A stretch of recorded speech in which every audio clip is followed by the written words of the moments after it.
we're all set. We are rolling. Okay, being February 28th, I'd like to call the Arundel Planning Board to order. This is a regular meeting, 7 o'clock, Mildred L. Day School Library. Start with the roll call. Marty. Marty Gay, Tom McGinn. Bob Kuhn. Greg Copeland. Rich Canal. Pat Ridgway, planner. Ann Burgess, board secretary. Tonight, item 1 will go through approval of minutes, February 14th. Item 2 will look at land use ordinance revisions for both signage design and then landscaping and lighting. Item 3 will do the planner's report. 4 other business. 5, open it up for public comment. So I'd like to start with the approval of the minutes, February 14th.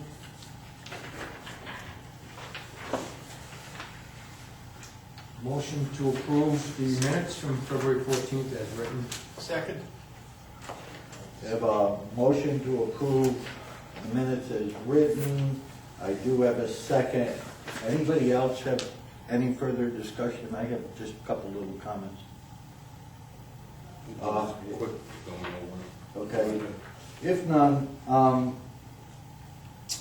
Tad, and I'd like your input on this. When we're on page 2 of 3, when we get down to the single occupancy lot and the multiple occupancy lot, under single occupancy, that didn't read real well. I mean, I understand what is there and what we're trying to do. My question to you, would that be clearer if that said 1 square foot per linear foot of building frontage to a maximum of 65 square feet total? And then go on with your including the 40 square feet of post signage? I don't think we need to even say that, including 40. In fact, you'll see in the amendments, I didn't even include it. I just said it was 1 square foot, up to 65 square feet, period. Because that's pretty much what that says. Yeah, and if they don't use, if they weren't to use a post sign or a directory sign, could they then use that 65 square feet? On Anywhere they wanted to. Okay, that's how that's what I had thought the discussion was, but. Well, if they approve it, it would be taking out. Something else on including those. 40. Yep. So it's a maximum of 65 square feet Period, total, yeah. and the single post sign can only be 40 square feet? Yes. If we choose to use it. Yeah, the way I put it in the chart, we don't need that phrase. Well, no, I would say that the way it reads in the chart, that they could actually end up with 65 square feet as attached signage and 40 square feet of a post sign. Because it doesn't differentiate it. It just says, it shows post sign at 40 square feet, and then it talks about attached sign at 65.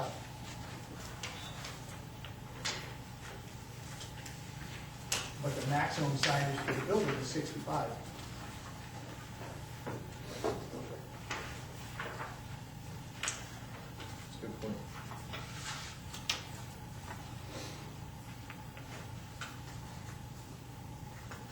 Yeah, that probably needs to be moved up there. Yeah. What we need is what we originally had was maximum signage for the area. And then post sign no more than 40 square feet. Correct. You know, attached sign. Whatever's left. Yeah, Rob, yeah, see, that was it. If they only used 20 feet for that, I thought our conversation, then they could do more on the building. Right. But it's just that the way the chart is set up, it looks Yeah. as if you can have 105 square feet of signage. Yeah, I thought so. Okay, that's a good point. It was done rather quickly. Tom, you had a comment as well? Yeah, for the multiple occupancy lot, doesn't say what the maximum per building is. We're gonna have a maximum per lot, per property or building. 1 square foot per linear foot of building frontage. That's, but then up to a maximum of 25 square feet per occupant. But if they have 30 occupants, will there be a limit? 65 square feet. No, that's not what you said in the minutes. It's limited by the linear feet. Limited by Okay, linear right, foot. it's lit. Well, single occupancy was up to a maximum of 65 square feet. That's correct. For the multiple occupants, the discussion centered around, we don't know if there's gonna be 2, 3, 4, more than that, it gets up there, but then to have a square foot per occupant was the way I understood it. We came out to the 25 foot. Right. We had come out to the 25 foot, but we had also said that the maximum signage on the building was equal to 1 square Yeah. foot per linear foot of building. So that if the building were 100 feet, 100 linear feet, you could have 100 square feet of building signage total. If you But your had- directory signage could not exceed 40 square The feet. directory signs can't exceed 40 square feet, but if you had 5 businesses in there, you'd end up basically restricting the businesses to, it's a total of 100 square feet. Okay, so that would be, That was the motion. above and beyond this, that it'd be 100 square foot maximum for the building? Is that No, it's 1 square foot of signage per linear square foot, or We're using that as per an linear example. foot of building. So I was just using the 100 as an example. Okay. So should we stop that at, then where it goes on to say up to a maximum of 25 square feet per occupant? Point of order, Mr. Chairman, it's almost like we're discussing this when we're actually just doing the minutes thing. Yeah, right. You know, so, I mean, it appears that the minutes are, well, the minutes are either off or your memory of the minutes, or of what transpired, or there's confusion as to what actually transpired. So, well, I just recall there being some type of maximum per building, and maybe I'm wrong. Did you have the motion that I made then? I do. From my handwritten notes from last week.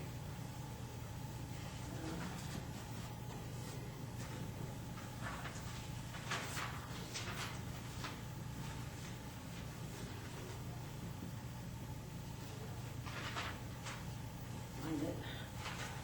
Just a grammar kind of pad in that box there where it says not to exceed 25 square feet, period. And that says per. Right, there shouldn't be a period. Yeah.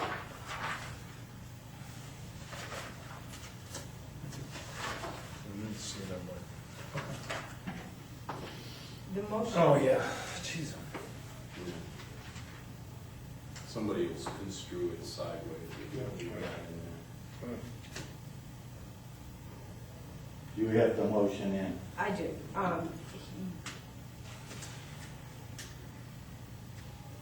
We had had a differentiation between multi-use buildings and single-use, single occupancy. And basically, what I have written here is what I had written here. So you had said a 40 square foot post sign for single occupancy and a 40 square foot post sign for multiple occupancy that would be like a directory sign. For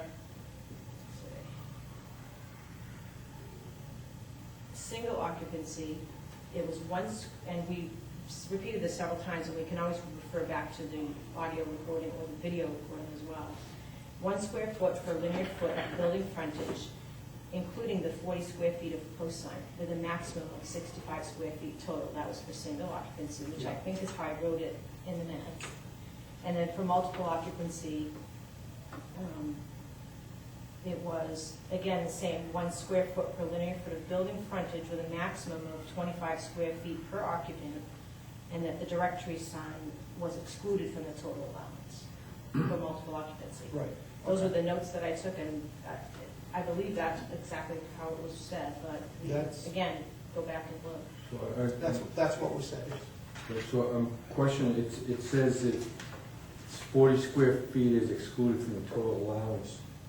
Did we Right. come up with the total, I don't know what the total It's allowance is.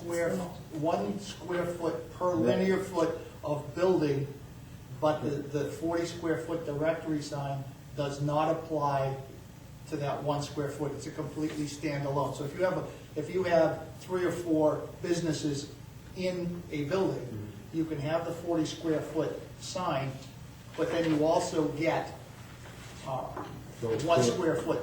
The big building just gets a lot more. But they're restricted to 25 square feet per business. It is in there. Yeah, and if there's one business, So if you're excluding the directory sign allowance, we need a directory sign allowance. We don't have one here. It was 40 square It's foot. Yeah, the post sign above, post sign. where it says multiple occupancy law. Allowance of 140 square foot directory sign.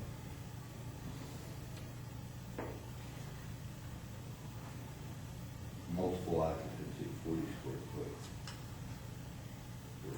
As far as the minutes go, yeah, I'm all right with the way it's written. Maybe Okay. we can discuss it later.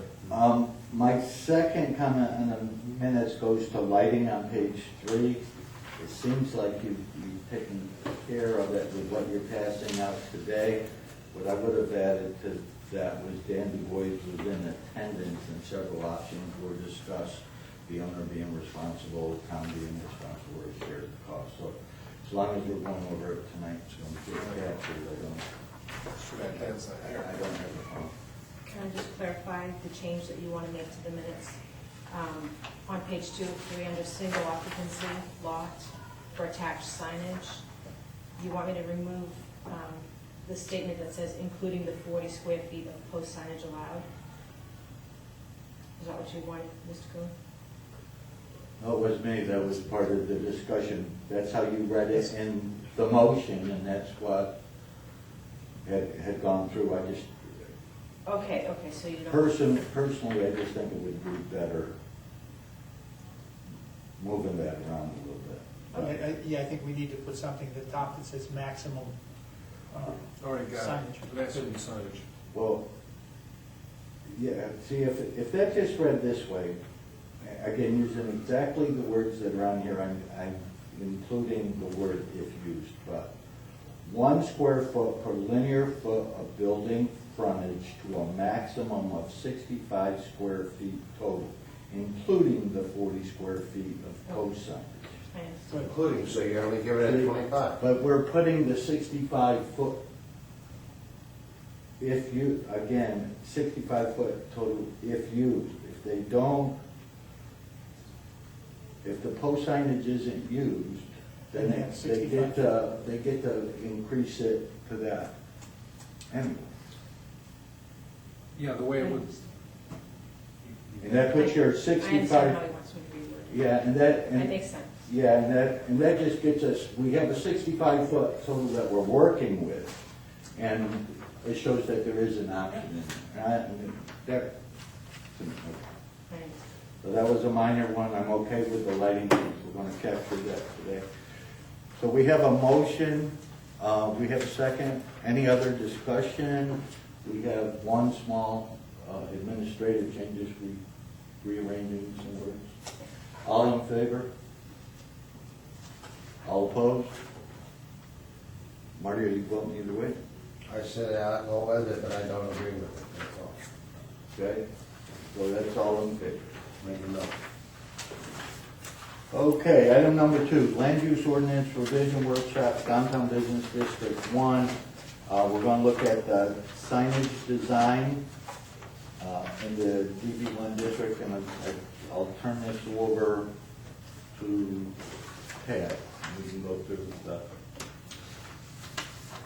well, I think we already just hit that pretty hard right now in doing the minutes. What we need to do to the chart is, I need to put maximum area at the top. And basically state that maximum area for single occupancy is 1 square foot of linear building frontage up to a maximum of 65 square feet. And then underneath that, post signs, a maximum of 40 square feet for a post sign. And then over the multiple occupancies, the maximum square footage is going to be 1 square foot of signage for each building sign frontage, not to exceed 25 square feet per occupancy. And then the director below that, post sign, will be director sign 40 square feet. So, And we need to make sure that people understand that the directory sign is not included in that 1 square foot. yeah. Well, it Well, that would says- have to be, It says in addition to the directory sign. You're right, it does, okay. So we just move that upstairs to the top where we have that. Say that, Paul? What you see in attached signage, which is both projecting and wall signage, we have that, Yeah, if we Just- move that up top. just move it up. Yeah. and maximum area is gonna be, I don't know what to say for maximum area. There is no limit on that. I mean, you can have it all that if you wanted to. Well, I mean, you could put all the signage on the building. You don't have to have it as a post sign. yeah, right. That's right. And the question always was. But we had questioned whether we wanted it all on the building, but that's, the board has decided that we're gonna let them put it wherever they want to. Okay, on the, well, No, you aren't. can't interfere with traffic and that stuff. Yeah, This, that's gonna be done in the regular signage section. this minimum height above the ground Yep. level, the 8 feet is the bottom of the sign? Yep. Okay, so that's up a little bit, so good, I'm happy with that myself. Is Well, that- no, that's for an attached sign. Right, that's. To make sure you don't get whacked in the Oh. head. Yeah, Yeah, to make sure you don't get whacked in the The head. post sign is maximum height of 8 feet. That's, So the top height? yeah, Yeah. top of the sign area. That's the top of the Will sign. will that always be clear to anybody reading this, where the height is measured from, maximum height? 'Cause, You know, I did something in the landscaping, I guess I should have done it in the signage section too. I took the performance standards section on signs and, well, in landscaping, you'll note in landscaping, I took the performance section, which is in section 5, and put it underneath the landscaping so you understand it in context. And I think that's what we need to do with the performance section on signage in the performance sections, which are all section 5. And the reason I say that is, remember, the concept here is we have general performance standards and performance, but anything that pertains to a specific district is going to be in the district regulations. So that anybody who looks at the district regulations will see anything that's special that has to be done in that district that's different than it would be under the general performance standards. And it makes, and in signage, when we look at the sign section, it deals with all of those basic performance standards on heights and distances and ensuring that we have sight distances and all those other things. Including, ensuring you don't bop your head. Yeah, Yes, sir. that's all fine and dandy. But anybody considering the fact, wintertime? No. Because considering when you plow or anything else, I almost lost my sight from the snow banks. Okay? And at maximum height, my sign's buried. I think I would take that into consideration when I was designing where the sign goes and where it is in relation to driveways and parking lots and so forth. I think I would always take that into consideration. To make sure that I have adequate snow throw. I mean, that's something we have in our parking lot design criteria and performance standards is that you have adequate space for snow throw. 10 feet, maximum 10 feet, minimum 10 feet. So you have a place to put the snow. folks like Marty that have signs that are up, they don't have to change their signs, right? The only thing that will change is if the sign's been abandoned. If the business doesn't exist and the sign is abandoned. There's the only two things that will change it would be if the sign is abandoned, and this is something we'll have to deal with in the performance standards. But right now, the only two things that would be involved is if the business discontinues for a period of 2 years, or if the sign becomes decrepit. And the town can require it to be either repaired or taken down. So those are the two that we currently have. The third one would be the question of bringing signs up to conformance.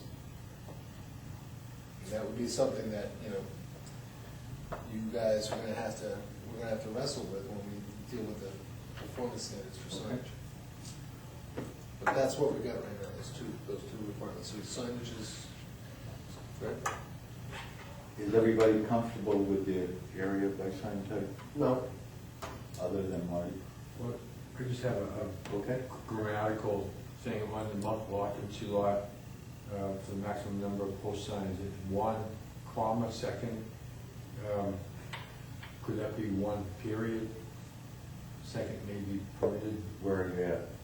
under multiple occupancy lot. Oh, yeah, Oh, I see. one second. The last column, third column, What page? page 6. It's six. Sharp. Sharp. Yes. I think it should just say a second sign. Maybe permitted. It says maximum number of post signs, they would be 1 unless. A second would. How about 1, however, a second may be permitted. Well, let me ask you, gentlemen, because you didn't approve that last time. I threw that in because that's in your ordinance now. The question was, did you want to continue that? Because we didn't discuss that at the last meeting. And I will I will make the citation if you want to. But I would think that if you had 500 feet of frontage and you had 2 entrances or 2 exits. I thought that was our discussion, if there It was was. another access way. Yeah, if there's a second access way and the lot is more than 500 square feet, okay, Linear feet. or 500 linear feet, sorry. 500 square feet's not very big either. But that didn't make its way in the minutes. I'm not sure we made a decision on that. No, I don't think First of all, I just said that First- how I remembered the discussion, right? Yeah, but I don't think we made a decision on Okay. that. So I put it back in here to make sure we do make a decision. first of all, along Route 1, okay? I don't care what you call it, business district or anything else, there aren't that many places that do have 500 feet, okay? Yep. Okay, then you don't need to have a second post sign. Yeah.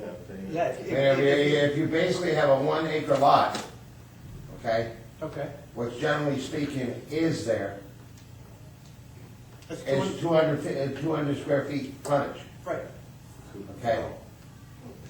The only difference would be where you have the Arundel storage, per se, along Route 1 there, and where you might have weirs. Okay. okay. No, I take that, I make that one correction also. You have that where that 45 acres is. But I don't think it's that relevant. If you're talking a 1 acre lot, you've got 200 feet that's on Route 1, so you only need to have 1 post sign. It's not as if people are gonna need to see you at both corners of the lot. I think if you have a 500-foot lot, 2.5 acre lot along Route 1, and you have 2 access points, then yes, I think putting in 2 post signs makes sense, so that you can identify it as that this is an entrance or this is an entrance. But other than that, you're not gonna put up a post sign someplace that your entrance isn't at. It makes no sense to do that. Why would I want? No, this goes back to when we had, I don't care what we had in the past, I'm Marty. trying We're to talking about explain what we have. something. No, you're trying to go back and say, this is what it was in the past. I don't care what it was in the past, we're talking about the future. I have a question about the size, if there were 2, maybe this might be split hairs, but if there were 2 signs, how is the extra sign factored in? Are they both allowed 40 square feet? Does that come out of the linear? That's what it is maximum? now. That's what the ordinance allows right now, So, just so you know. so does that come out of the maximum linear length? That What do would we be in have? addition to. In addition, okay, so it'd both be in addition to.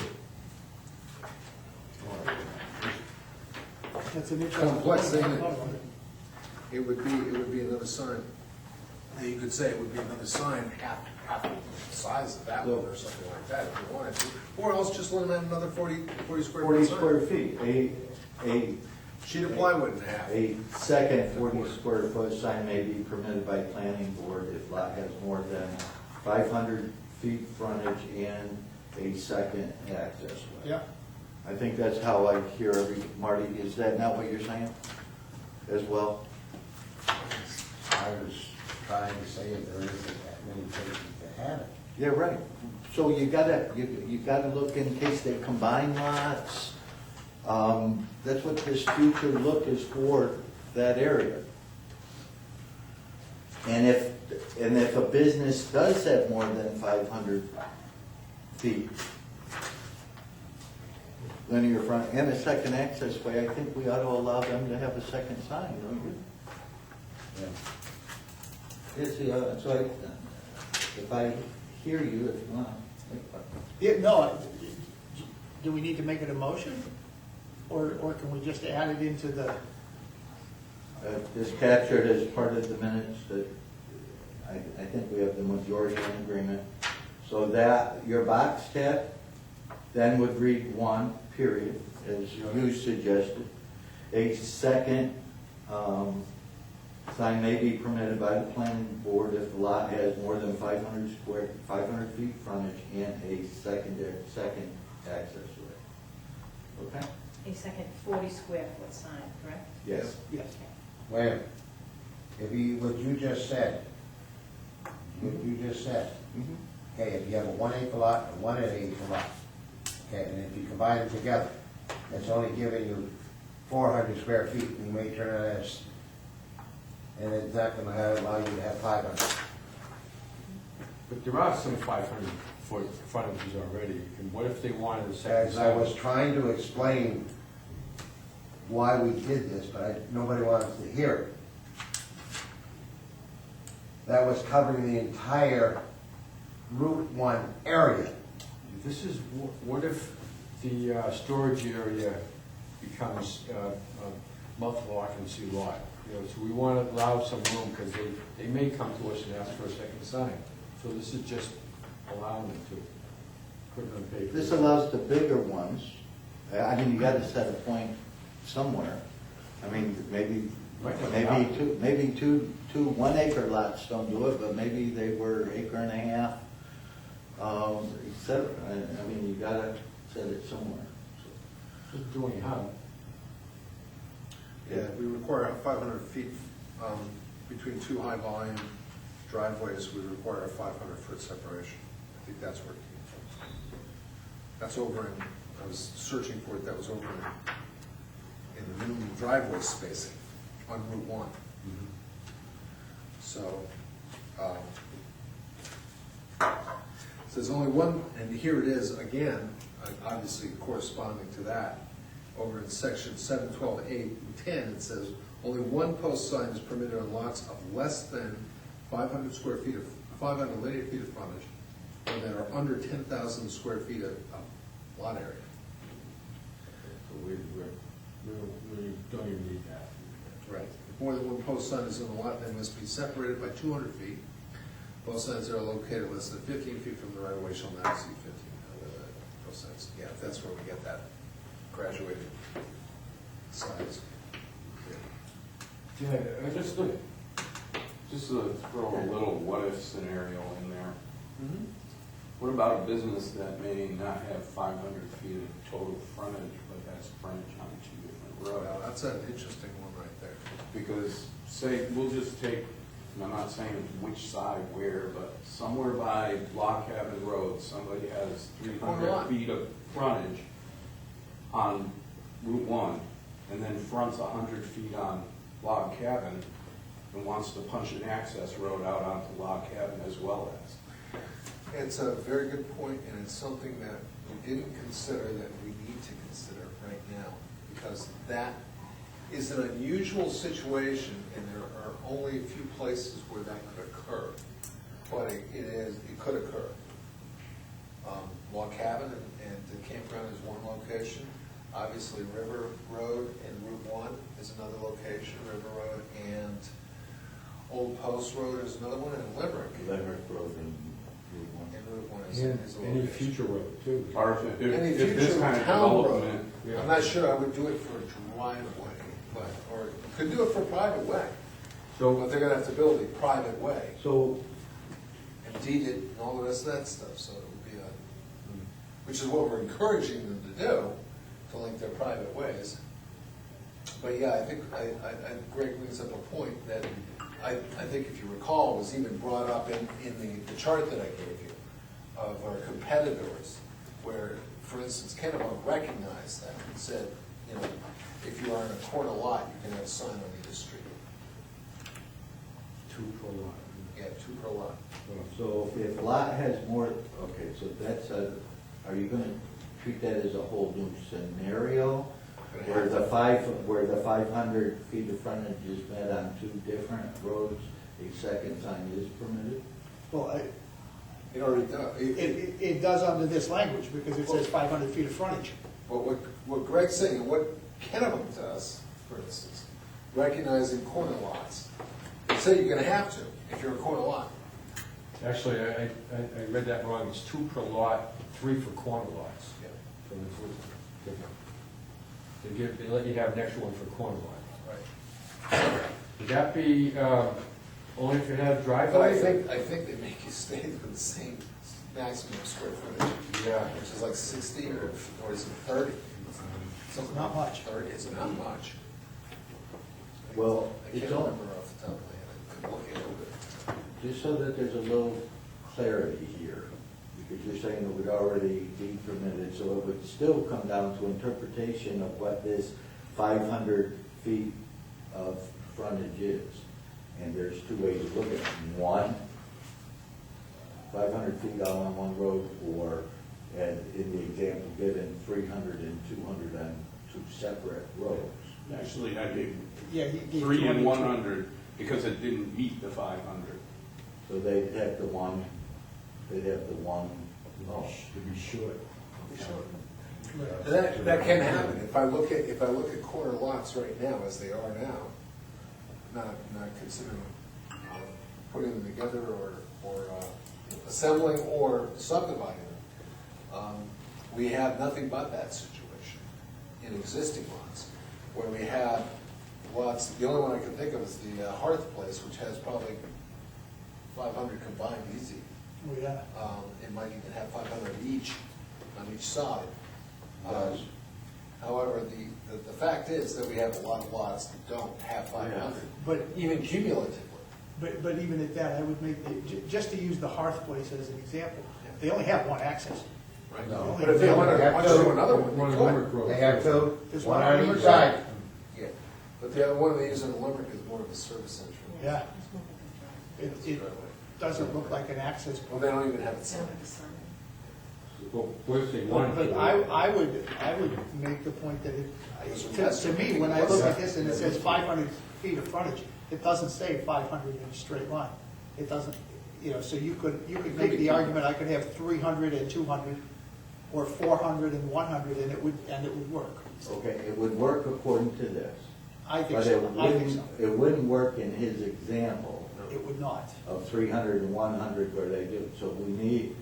So to reconcile that, we need to look at an exception for corner lots. Do we? Well, Instead of putting your sign at the driveway, put it on the corner. Well, It's not all lots would have necessarily corner frontage. Because you could have somebody who's, you could have like a 200 by 200 lot at the corner, then the parcel we're talking about extending the next 300 feet down Route 1, going out and back, and then cutting out with a 100-foot, so you could actually. Oh, okay, I see what you, yeah. And in fact, we have one like that, and it's the corner lot right behind Arundel Gas on the campground side. Well, that lot actually has only about 150 feet of frontage on the campground, Okay. and it has Yeah. about 300 feet on Route 1. And so much of that lot, it has great frontage on Route 1, but much of the lot is also behind and has a smaller frontage onto campground. Now, if that were to serve exactly what you want it to do, is probably be a bypass for somebody. But, It already is. but, I mean, it's a big piece of property. If you were to develop that, I mean, you would have a road coming through it, yeah, and you would, but the fact of the matter is that you would want access from both Yeah. both streets away from each So other. I think the It's Greg's far point- enough away from the intersection to make that. Greg, do you have a wording recommendation? I- Hear that? Cynthia Thayer's property. Cynthia Thayer's property. Where the old town, where the town village Minimum. center was supposed to be. Yeah, when we're That's that doing, 45 acres. when we're doing these, in this kind of thing, it's kind of hard then to do another one in here, but we've got one, you know, a second may be permitted by, if lot has more than 500 feet, and I guess maybe if we just put road frontage and a secondary access, they have it, and then, or, I mean, could it simply, could we just simply say that a lot that fronts on two separate roads will have one additional sign allowed? Exactly. Provided they have an entrance on that additional road. So they Well, have to have an entrance a on lot both that roads. has legal frontage on both roads will have access. Well, it may not. They may not have access to it, they may just have the road. It's like a And flea they market. might- Right, it might be there on the road, but we don't have a driveway, our driveway's over on the front side. Yeah, flea market has that, it's only access from Route 1. Yeah, you can't access it any other way. So I would say as long as they have Driveways. a second yeah, access. see, you just repeat this as second, a second may also be permitted. Do you know what they're saying? Can you repeat it? On a corner lot with, A lot with frontage on two streets okay. that where with allowed access on both of those streets may have one additional sign. I think I'd say allowed access, because that means you don't necessarily have to, With but you access. could Yeah, have it with access. So you actually have to be able to access it. Allowed access, I don't need to put the driveway in, I can just put it aside. Yeah. Yeah, it could be a corner lot, because we have a definition of a corner. Okay, A or corner even- lot with established, with access, Access. driveway accesses or road accesses on two separate roads may be allowed a third post sign on A them. third post sign? Third. Second Second. post sign. An Second post additional. sign. An additional 40 square foot post sign? Yep. Same Yep. size, right? Yeah, Would because not they be- may only be allowed one size-wise, so it would be an additional. Yeah. The only thing I So was- it's kind of just a repeat of this other one, except we're talking. Kind of A corner lot. Corner lot. We're using a corner lot with two Well, accesses. And maybe a corner lot, may not, maybe they've got 300 on Route 1, and there's another road that's put in right behind them on their backside, and it's a whole new road. Talking about where the garage is. Well, that's why I And said maybe- with frontage on two roads. Right, as opposed to- frontage up to, I agree with that. And that way, it doesn't matter if it's a corner lot or Yep. whatever. So can I read it back real quick? Okay? On a lot with frontage on two streets with access on both streets, they may have one additional 40 square foot post sign. Yes. Okay. Okay, any other items you want to bring up specifically in here, Ted? Yes, the other thing, we talked about window signage, we never made a conclusion on window signage. I'm sorry, I hate to come back to it, gentlemen, but, you know, there are always these loose ends. And one of the loose ends we came to was window signage. Yeah. Window signage is one of those things that you cannot, quite frankly, it's difficult to regulate or difficult to Just permit police. it. I thought that was the discussion, to permit. Well, permit it, but are you saying permit it, exclude window signage from the maximum signage? Include window signage as additional If it's signage? if it's in the window?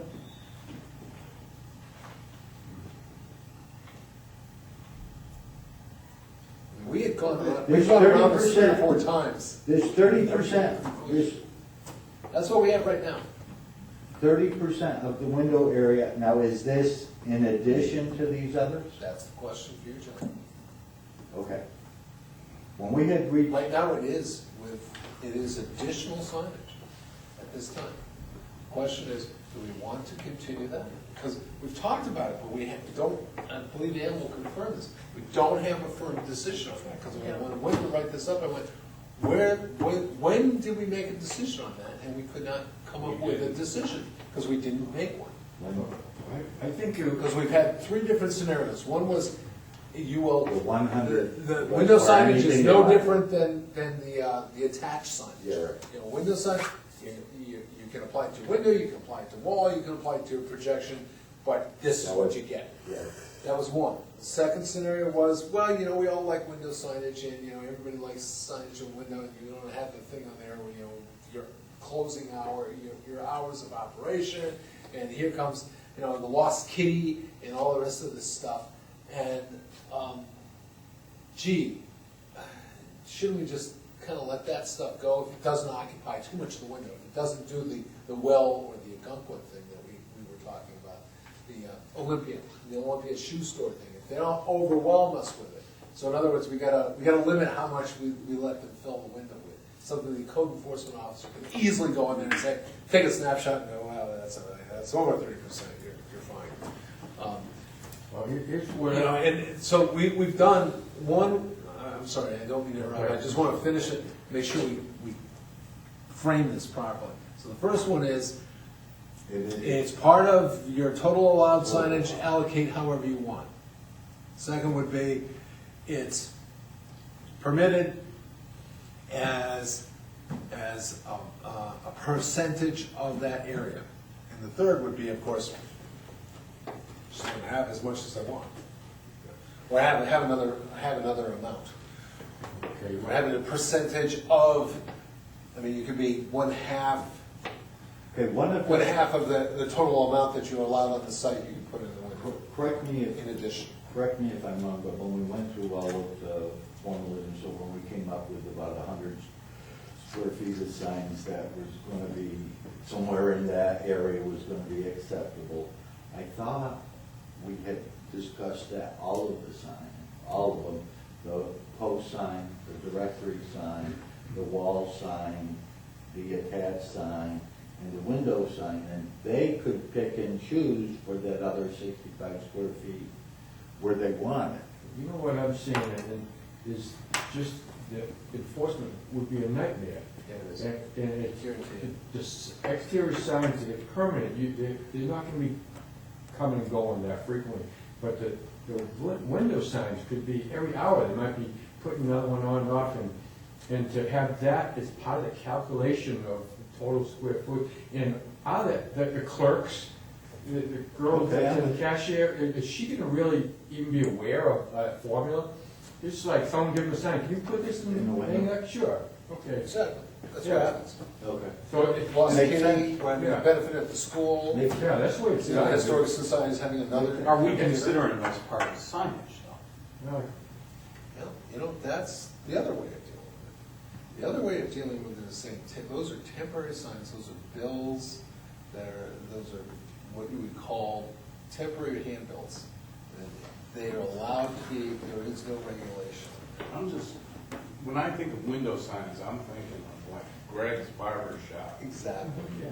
You know, that's painted on the window. But the way we define it right now, and this is where we have to ask that question, we define anything in the window as a window sign. I don't think handbills are, as long as they're temporary in nature. Well, we allow up to 80% of the window right now to be covered by window signage if 50% of it is temporary.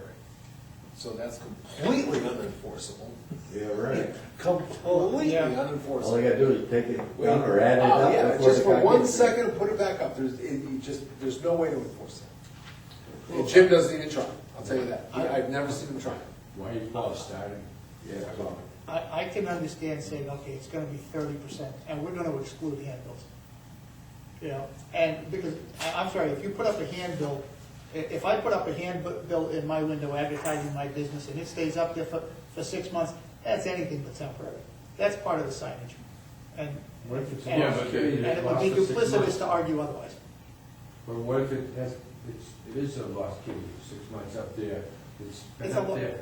It's not related to my business, it's a lost kitty. You know, I might be advertising the Arundel Playhouse is putting on Annie or Then something. exclude handbills that are not related to your business. Yeah, Or- and that or- would be the appropriate. Or go with the recommendation that says for window sign, just use it as an additional, 30%. sign, temporary or permanent, not to exceed 30% for the ground floor, not to exceed 25% of the window for the other.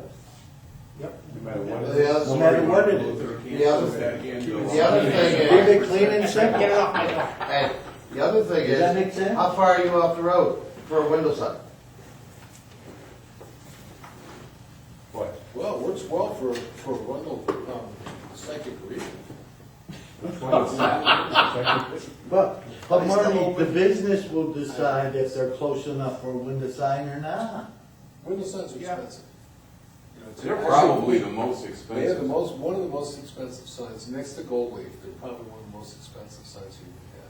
Because they have to be hand painted, you don't stencil those on. Well, actually you can, but they're a pain.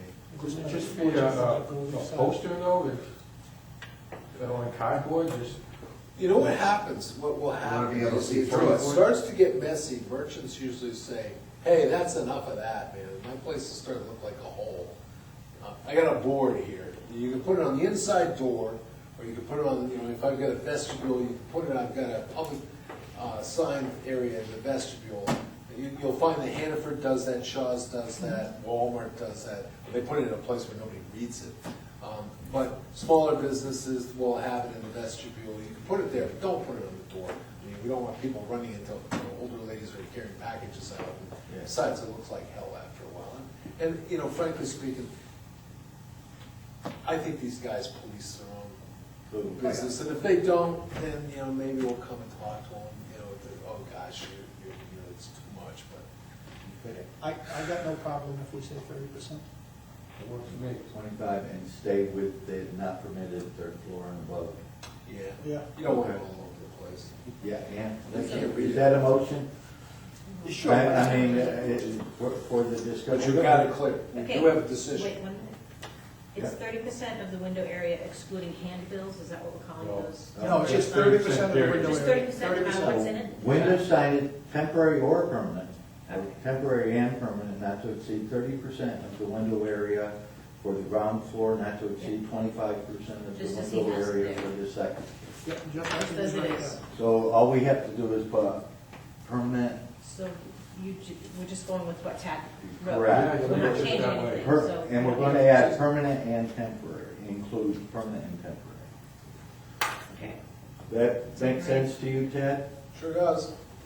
Okay, It's next. also easy for Jim, because you know Yeah. what Jim does? He takes Yeah. a snapshot of it, he can make a quick calculation. You know, if anybody complains, I mean, I will tell you, he will not go out and, you know, start stalking, you know, being the fascist window sign, you know, dictator. So he's not gonna go in and say, take down that lost kitty sign? No, well, he's gonna only if somebody, if it's a complaint where it's plastered, will he do Yeah. it? And then it gives him the ammo to do that, really. All of these sign dimensions, that's gonna be the least of worries. This, you know, where we'll run into this is really in, I mean, even the cumulative signage is a pain from an enforcement standpoint. You know, we'd rather just control signage that's permanent, but, you know, that be it as it may, this, you know, well, if Jim has too much of a trouble with it, I'm sure we'll hear about it. But, and I haven't gotten any feedback from him yet, he's been, believe it or not, which is a good thing, out straight. So, that's great for the town. And one other, hate to do this to you guys, but one other thing, yeah, she's gonna, it's the same as what's written, basically. Yeah, you didn't really change. So the Temporary. final one, the one that we didn't discuss is the sandwich board sign. Yes, I know, we know it had to come. We went through a lot of effort in the sandwich board, we talked a lot about it. You know, the sandwich board sign works, it does work. Especially it works, the chalk version works pretty damn well, because you can change it, it's very cheap to do, relatively speaking. you know, the letter ones are, you know, and it's really helpful, it's helpful for specialists, it's very helpful for restaurants especially. It's very helpful. Question is, and it works, I mean, if you go and you remember the examples I showed you, both the good and the bad, they're on Route 1 in Kennebunk, going south, the southern portion on the south side of town. It also creates that air of being Activity. welcoming and. There's activity. And, yeah. So the question is, do we want it, I think we had decided that we would, we had some pretty strong standards on that. The question is it in addition to or part of the total signage? It would have to be in addition to. In addition. Okay. All right, good, so we'll put that back in. Do you have dimensions or Yeah, I do have limitations? dimensions. Okay, so it's gonna be in addition to In addition allowed to, signage. Right, it's and not the to other- exceed. And I Everything figured- else is attached. Yeah, everything else is attached. So we'll have window signage, attached signage, and then a sandwich board. And what do you call a sandwich? It is. They're like on a hand. Triangular or something, yeah. Yeah, TV. A TV sign. Okay, next item?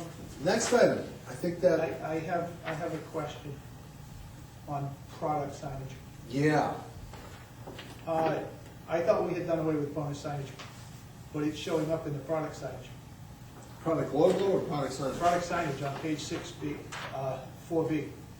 Signs that are shaped to depict the nature of the business or the product sold by the business shall qualify as bonus signage. Bonus area provided by such a sign shall be applied to the aggregate signage in the building. I thought we had done away Yeah. with bonus signage. Okay. You want that gone? Yeah.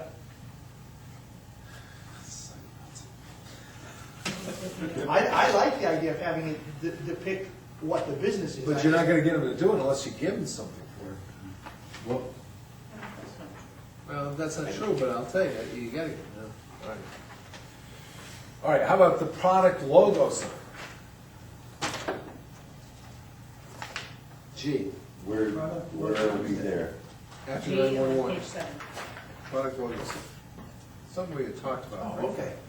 And I wanted to put it in, Yep. to get it done. You know, no more hanging threads.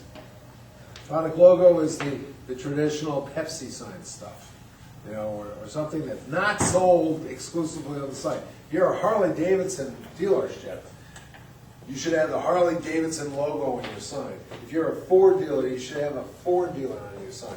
If you're selling Pergo floor, you should have Pergo logo on your sign. But if you're selling maps or you're selling space, you shouldn't have a Pepsi sign on your sign. You shouldn't have a Pepsi logo on your sign. First of all, they're usually cheap signs. And the second thing is, what the hell is, that's billboard advertising. So it should be, the way I put it was a logo, it's, signs shall not contain logos of manufacturers or products that are not the principal products sold by the premises, by the business. So you might have, you're selling Pepsi as part of your pizza shop, but your primary use is pizza, Okay, that's where I was gonna go. What do you do with somebody like, like Arundel Pizza. Arundel Pizza? Or no, not so much Arundel Pizza. What about the gas station, Arundel Gas? They have a convenience store. They sell all kinds of stuff. Of what would their main product be? Is it the stuff they sell in the store, or is it the gas? Probably, well, I don't know. Yeah, Unless, I don't know. well, no, I would know. If you're gonna put a sandwich out and say that, you know, Arundel Gas sandwich, I'm gonna have a problem with that. Well, it's not a sandwich, it would be if you were to put, a Pepsi sign. If you were to say Arundel Gas and it's got a Pepsi, or it's got a Coke logo in the corner. Yeah, but That's not the primary stuff that's being sold there. But- Arundel Gas, if they sold Citgo, it should be a Citgo logo. They could say Arundel Gas and have the Citgo logo there, that's great. That's the way But it should be. should they be allowed to have an attached wall sign that has the Pepsi logo, or the Coke logo, or the Budweiser logo on it? That's where I was going with that question. So that sign above the door that said, that advertises Arundel Market, should they be allowed to have a product sign on that? Question, usually they don't put those product signs on that, whether, they put banners. But, Banners are another issue. We have- so you're saying to a business that's gonna be given, signed by Pepsi or whatever else, he can't accept it because it's not his major. Yeah. Marty, if you were given a sign by Pepsi. I have, If you had Marty's Garage or M&J Garage, and it's got a big Pepsi logo on it. No, but if I've had that situation. But if, see, I'll go back to your point. Convenience store, Pepsi, Coke, Budweiser, all of those major manufacturers do provide banners, they provide signs, they provide incentives to businesses for putting up their sign, and then people take advantage of it. For a Got all service those wall station, signs and for a logos. service station, he could be doing 100 different kinds of things, but for, I'll say, brakes, he uses Midas brakes. Why should he not be allowed to accept the Midas brakes thing if that's what he uses? I don't, is that where you were? I'm going after my Mastercraft tire. Master. See, I think it would have to relate to the business. Yeah. So if it's a convenience store and you have Budweiser or Coke or Pepsi, or if you're Marty's Place and you have Fram oil filters or Master, whatever, If you sell it, then I don't have a problem with it. I think it I becomes mean, a as long as question. you sell what is out Well, there. then, but it's Sell gotta the be a product. principal sale. It's gotta be the principal sale. I mean, it would be like, Principal. Soda is not principal, no, it isn't. but it's part of the product. People will stop there. Some stores don't sell, will only sell Coke, Pepsi. and some will turn around and sell, and turn around, you want, Only if they have that sign. Then, when they take the sign, then they're under a contract to sell only that product. well, some people don't want to buy Coke, they want to buy Pepsi. And if you don't know if they have Pepsi there or not, Okay. I guess it's a question of, do you want those kinds of signs in town? why not? Well, It's not it's an image principal, I issue. mean, It's that image issue again. I can't think of a bad one that I've seen. no. I can think of a bad one, every one I've ever seen has been a bad one. Yeah, okay. I can't think of a single one that's. I can't think of any that I They're find. getting fewer and fewer. Well, they're knocking it off, Right. basically. What's happening is a lot of people won't take the sign because they put them under such an extreme contract that they can't carry Mountain Dew. And what do you But- nuts? But You know? I would make the argument, we have dictated what the sign, the shape of it, and pretty much the design of that sign has to be. So if you can come up with a Pepsi sign that's gonna fit into that image that we're trying to project, then go for it. What I'm afraid If is, that's what's being sold in the business, what I'm afraid is we have all these standards that are trying to create an image, and that one Budweiser or Pepsi might just distort the whole image. We might lose the image we're trying to create. Because the intent of, their intent is to sell their product. It's an advertising. I understand that, Yeah. that's Yeah. great, but that usually has a tendency to override the actual name of the proprietor in many cases. Yeah, when Pepsi is larger than the name of the store, Yeah. you know, when Pepsi's in 1-foot letters and the name of the store is in 2-foot, Yeah. 2-inch letters. That happens a lot in Yeah. contracts. Well, see, I would agree with something like that, but again, I'm just trying to think through a lot of the different stores and what you see. Usually you've got the big name, and you used Cumberland Farms before. They're up about, 16 feet, I think, somewhere up there, and at the top, they have Cumberland Farms with their logo. Underneath it, they have the two things that are for gas. And then there's a third sign underneath that they'll put something else on there. And I don't know why I don't know why you limit people from not doing personally. I don't know enough about the subject, I guess. That's not what we're talking about. Well, you are, if it had a Pepsi logo, we're saying you can't put it up. Well, they usually don't, I've never seen them come on farm with Pepsi logo. Yeah. Well, I'm not saying that I have, but I'm just saying, They'll there's put up a a potential banner there. from time to time. Yeah, people put up banners from time to time, and that's another thing we gotta discuss. Well, we're talking about like some of the smaller eateries in Biddeford. Yeah, exactly. For years, they went to Pepsi or to Coke and got signs, and the signs they got were, you know. Drink Coke, it was about that big. Yeah, and the name then, is you know, about this Greg's big. Sandwich Shop was in letters about this big, you know. Yeah, George's Italians, And- kind of like that. And they looked like they were just quickly stenciled on. They you know. were. And they were, you know, and that's what I'd be against. Putting up a banner or, you know, putting up something on a little sign that says, you know, Coke on sale for, you know, this week or something. I don't have Your a problem. sandwich board. Yep, sandwich board. You know. Want to get away from the sponsored signs. Yeah, that's pretty much what it is, and maybe we should put it sponsored. Yeah, just say no sponsored signs. I mean, if you want to get away from that kind of activity, just say you But can't at have the same sponsored time, signs. yes, okay. A Ford sign would not be a sponsored sign. Sure it is. No. No, that was not paid for by Ford. No, Ford didn't pay for that. Believe me, Ben will tell you that. See, we That's have to, told me I don't we have to define, I think we No, have to define no, what a sponsored because sign is. The sign that came from the Ford place, they had to buy it for Ford to put it up there at the Ford place. Yeah, they had to buy it, right. It wasn't a sponsored sign, it wasn't a sign that the company gave to them to promote the product that was not being sold on the site, or it was not the primary sell on the Yeah. site. The original Ford Fords was, yes it was. Fords are the primary, Yeah, that's what they sell. That's what they're primary product that is sold at Arundel Ford. Right. So a Ford sign is an appropriate sign. saying, regardless of who buys it, Right. although I know they didn't get it. Ben bought it. Okay, So, Came from Marion Ford. well, I'm for one, I think we're limiting, we have a couple. You're limiting too that much. don't. How do you feel? No, I'd rather not see the sponsored sign, like how you described Gregory with Pepsi that big and Greg's sandwiches that big. That's three of you, so, Yeah.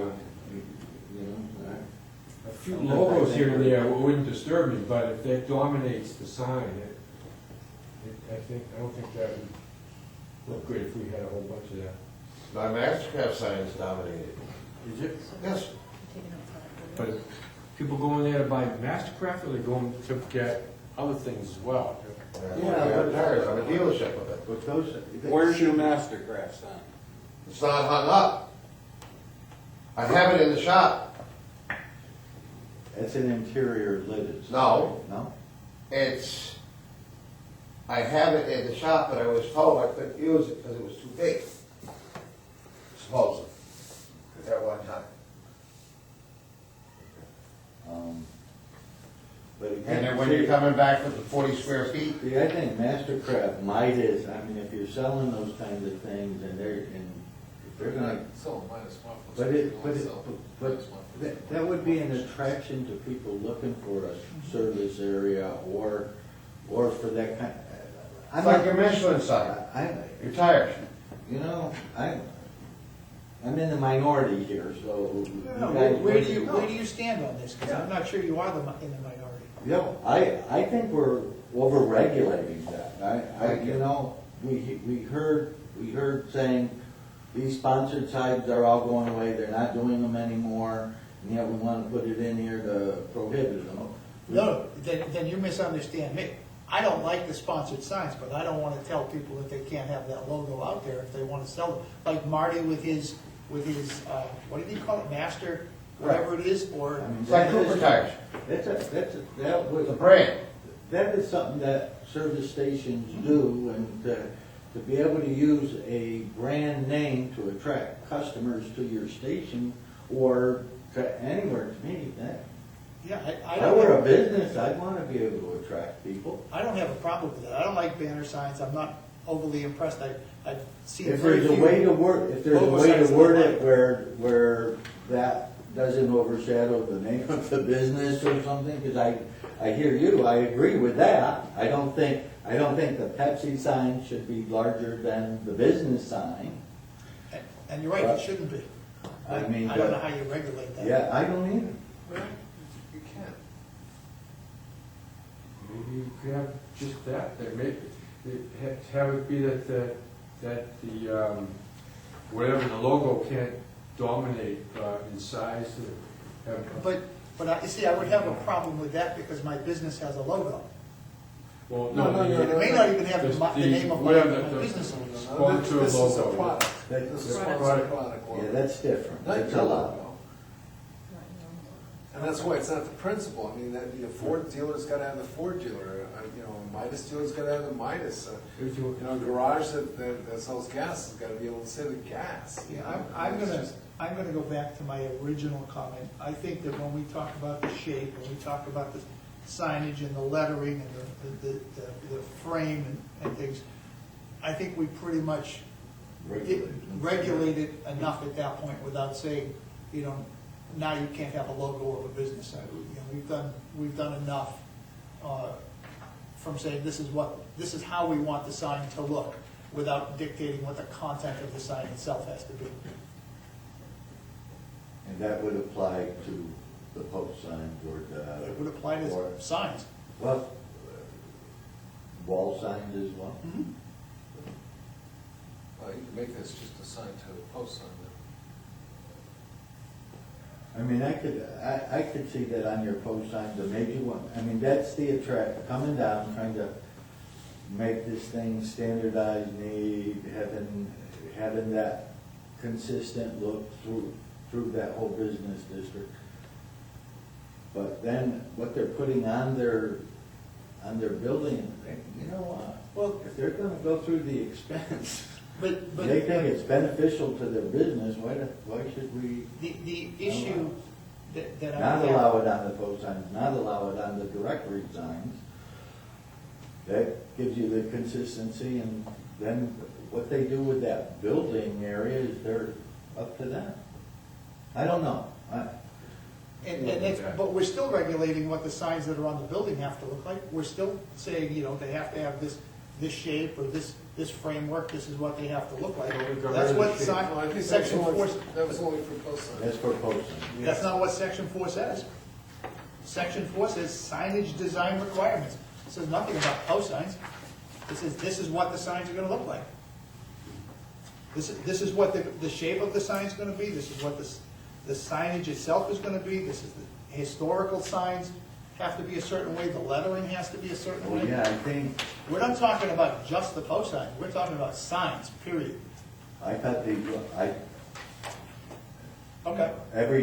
see, I didn't read it that way, and that's a very good point. That's a good point. Because every sign that you put on your building doesn't have to have the address. Only Only a post sign. Only the post sign. Everyone doesn't have to have the historical, only the ones that are historical.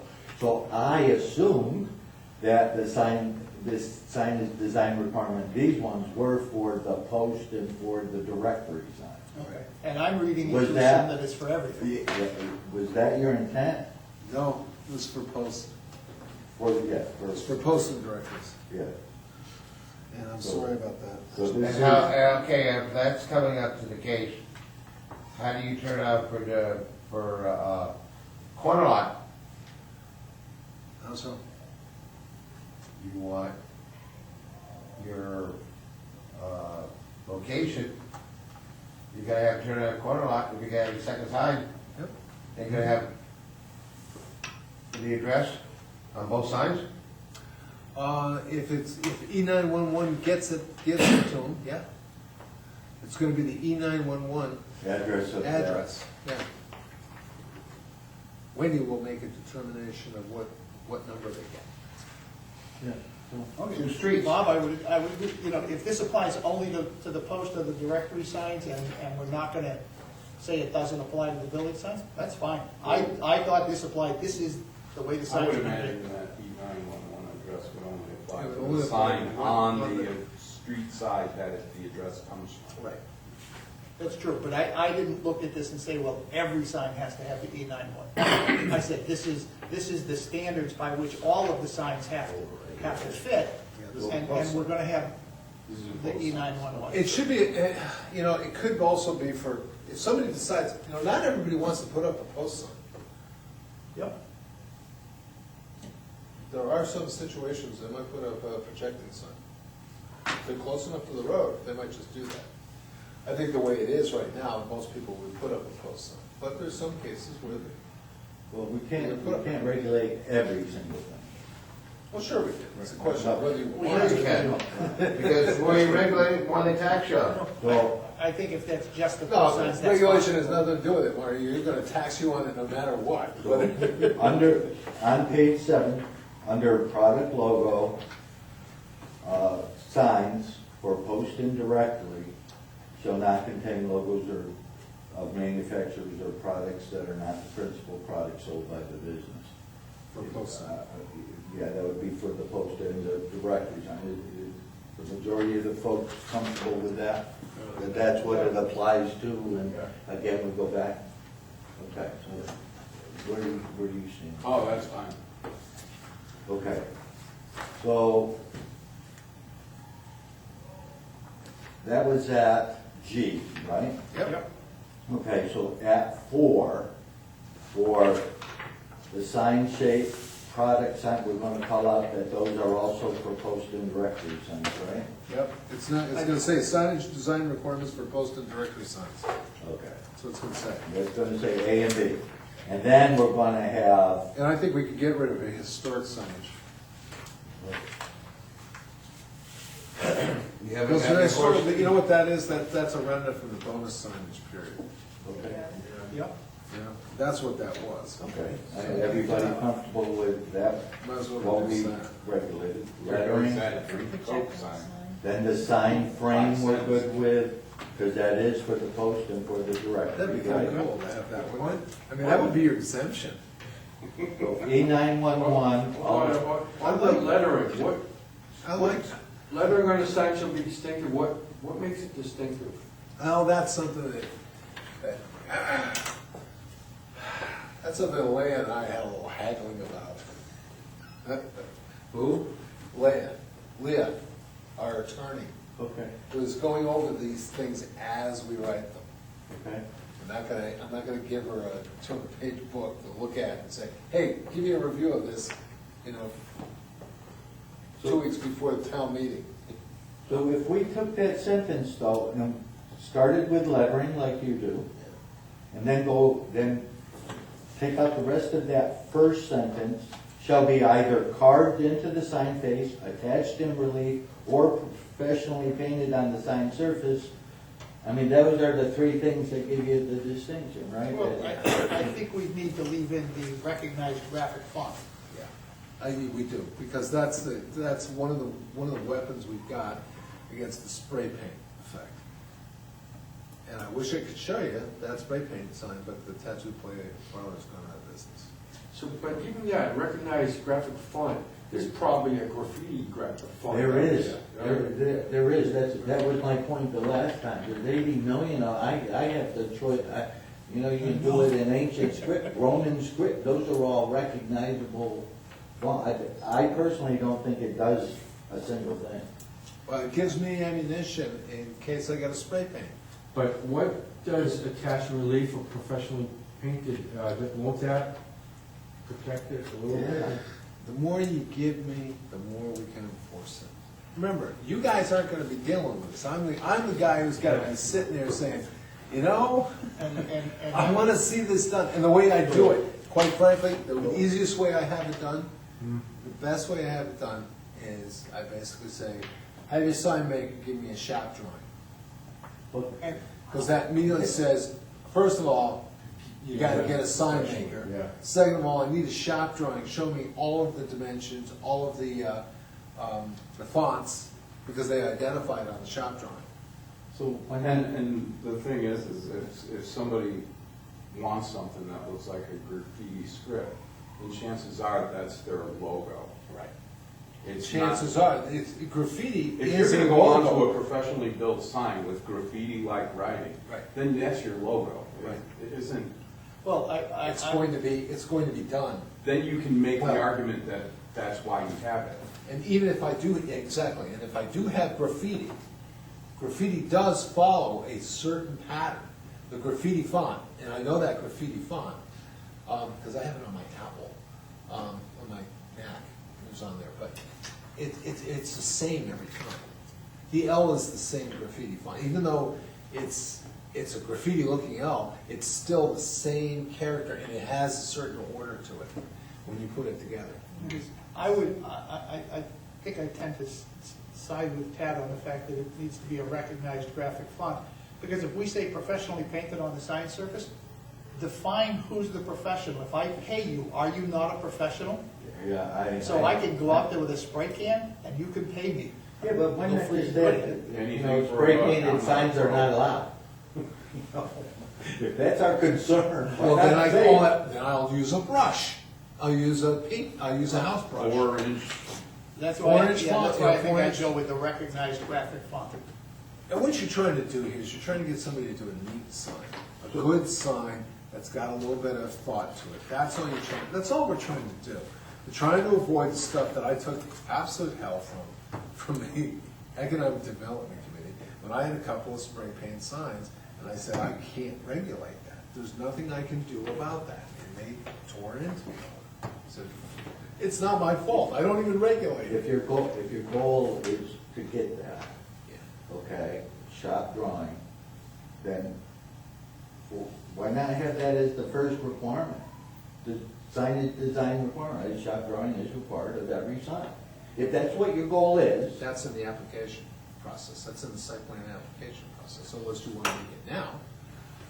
Maybe design, you guys want to approve every sign? No, I don't want to stop it yet. Because right now, I mean, where we're going with this is approval of every single sign. I mean, every sign's got to get an approval from the code enforcement from the officer. code enforcement Right. officer. But he ain't gonna do it when it starts getting to be too much. He says, I just, you know, I'm not gonna be able to be the one to make that decision. And I agree with him. I agree with him from the standpoint that he shouldn't be put in a position to always have to make a qualitative judgment. And that's what you're asking him to do. You're asking him to make a qualitative judgment and put it in the hands of one person instead of put it in the hands of. He's gonna have to do that for all of these. That's his job, is to look at the sign and see if it meets the letter of it. What you just said was, Well, remember, signs over 20 square feet go to you, or go to the staff review. staff review, right? But But if you want, I'm if you want to put, disagreeing. if It's you not what want, I want. You told me that was your goal. Don't put it, you said the whole goal of this and the only reason for it was that we want shop drawings. You said that. no, what I said is the way I get the point across is I say, have your sign maker get me his shop drawing. Okay. That's how I get the point across, that A, If it's you- gonna be done professionally, B, I need to see what you're gonna do before you do it, because Jim calls me in on a lot of these. So under lettering, what you would like to see, and I think Okay. what the rest are in agreement with, lettering of a recognized graphic font shall be either carved into the sign face, attached in relief, or professionally painted on the sign surface. Is that how you would like to see that? Yep, and then I would say, and if you wish, shop drawings shall be submitted as part of the application process. Shop drawings of the sign.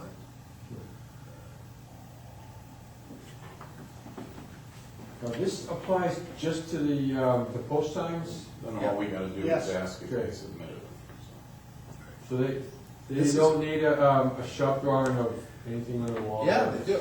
They do. Yeah.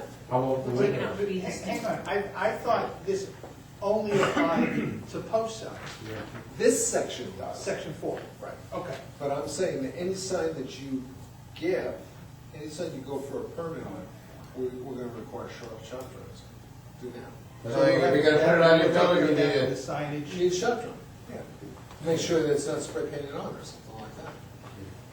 Or take a picture of an existing sign if you have one. No, that's what Marty submitted as his shop drawing, a picture of the sign as it was completed. Can I- So we're comfortable there? Ask them the question. I am. We're just taking out the wording, be distinctive, correct? Lettering on a sign shall be a recognizable graphic font, et cetera, Yeah. et cetera. Okay. And then shall Now, find- what about something that's Shop raised? drawings of the sign shall be submitted for application. I just want to make sure she's got it. I got it. I just wanted Raised Because that lettering, way- yeah, is that's that a not be relief. attached in Attached in relief? relief. That's relief. That's a relief lettering. It's either sunken or raised. Either one produces a shadow effect, which is much better for the sign anyways. Okay. Gives it 3 dimensions, makes it more readable. Okay, so, any other Or you can comments have on it that pointed section? flat and put a shadow. So you're comfortable now with Yeah. this, and everybody else is, I think? Okay, so, your next item you need, Banners. What do you guys want to do with banners? Always an issue. Do we want to cover banners now, because we don't have them in this section at all? Would we not want to cover them when we deal with signs in general?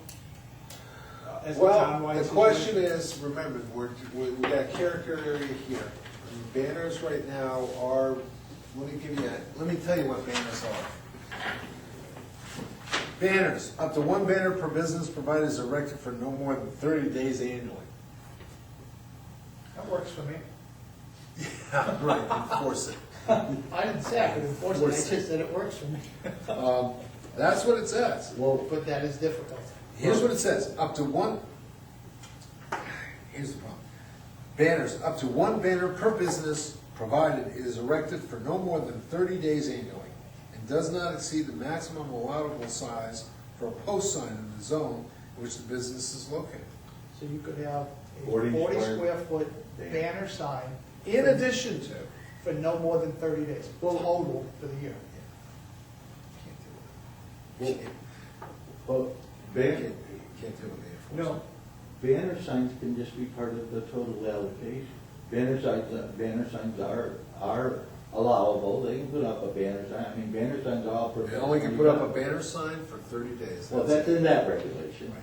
No, but I'm just saying, the way that we've gone is, you've got your post sign, you got your directory, or your directory sign, just depending on the thing. They could put a banner sign on their wall, and it's, to me, it's nothing different than any other attached sign. And that takes up the maximum part of what's left that they have for signs. It wouldn't be, Yeah. additional. So I could Why have, can't we just limit banner signs to like grand openings and going out of businesses and for 30 days each? That was what the original intent was. Because it's a see, a banner sign is a temporary sign. Yep. That's what it is. It's not a final sign. And then look at it this way. I will say exactly what Marty says. It's also not taxable. And that sounds pretty coarse. But aside from going out I of like, business, I grand like, opening, I like that suggestion. Banner signs are limited for a period of 30 days for purposes of a grand opening, closure, or a special event. I guess, I don't know. Well, they can't say special event. yeah, because what's then special somebody to will you? have a special sale on Right. furniture every weekend. Yeah, you'd be like that guy on TV that's liquidating every weekend. That's what I we wish are. he'd go on Our a sale. annual going out of business sale. It must be the furniture, right? Because right now, we've got it that way that you're saying. Right now, we're saying that up to 1 banner per business provided is erected for no more than 30 days annually. And shall not Now, exceed. the question is, why annual? If you want to try to do, okay, spring and fall, okay? I'm just No, saying, He's just reading what's there. But they're only permitted for grand. annually, seasonally, or, have it okay for a period of time, and then have a break, and then you turn it again, so it's not continuous.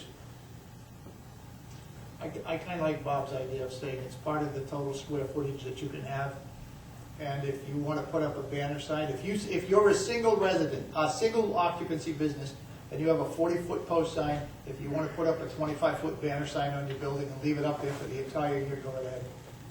That, because you're not going to have any other signs up there. That's, you're restricted to that. Well, we're back to the quality issue, aren't we? We are. But we've Well, already. some banners are really done good. We have already, when I look at the quality issue, we The just. best don't have- banner I've Some- seen looks tacky. Some are. I think they're ugly. Some are. They're ugly, so. That's why I say limit them to grand openings, going out of business. Those are things, going out of business, you know, can't claim you're going out of If business. you're going out of business, you're not helping.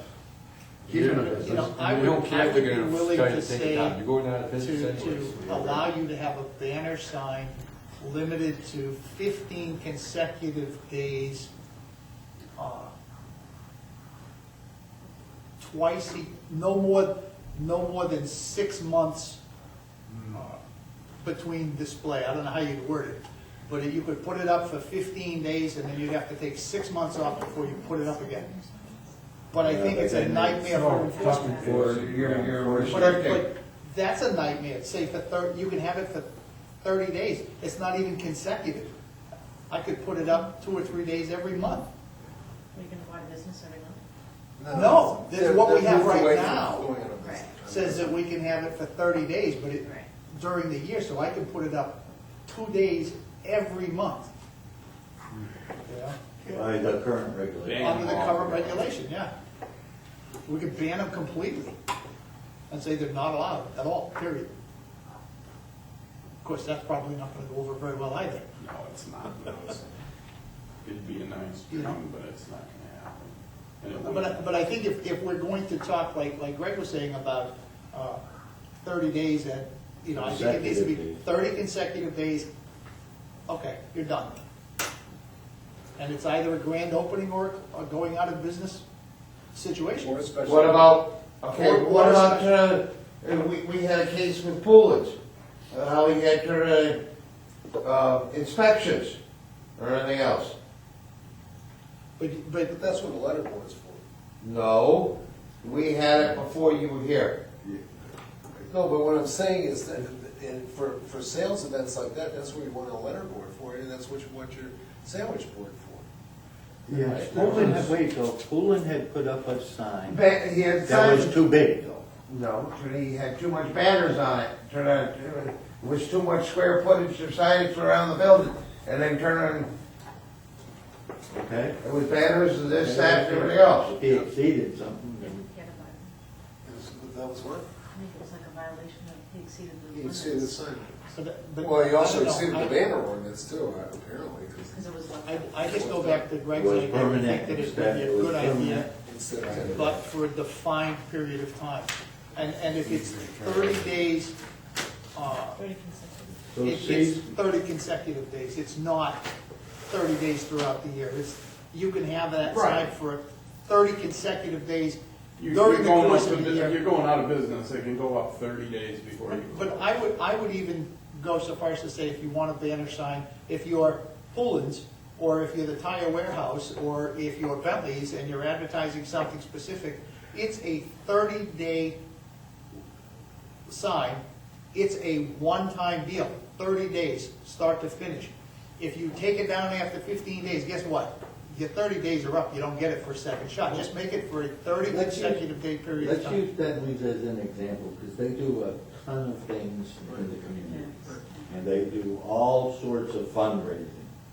So there's all sorts of events, special events that are gonna come up through the year. Now, they're gonna be limited to 1, 2, 3 days typically, I think.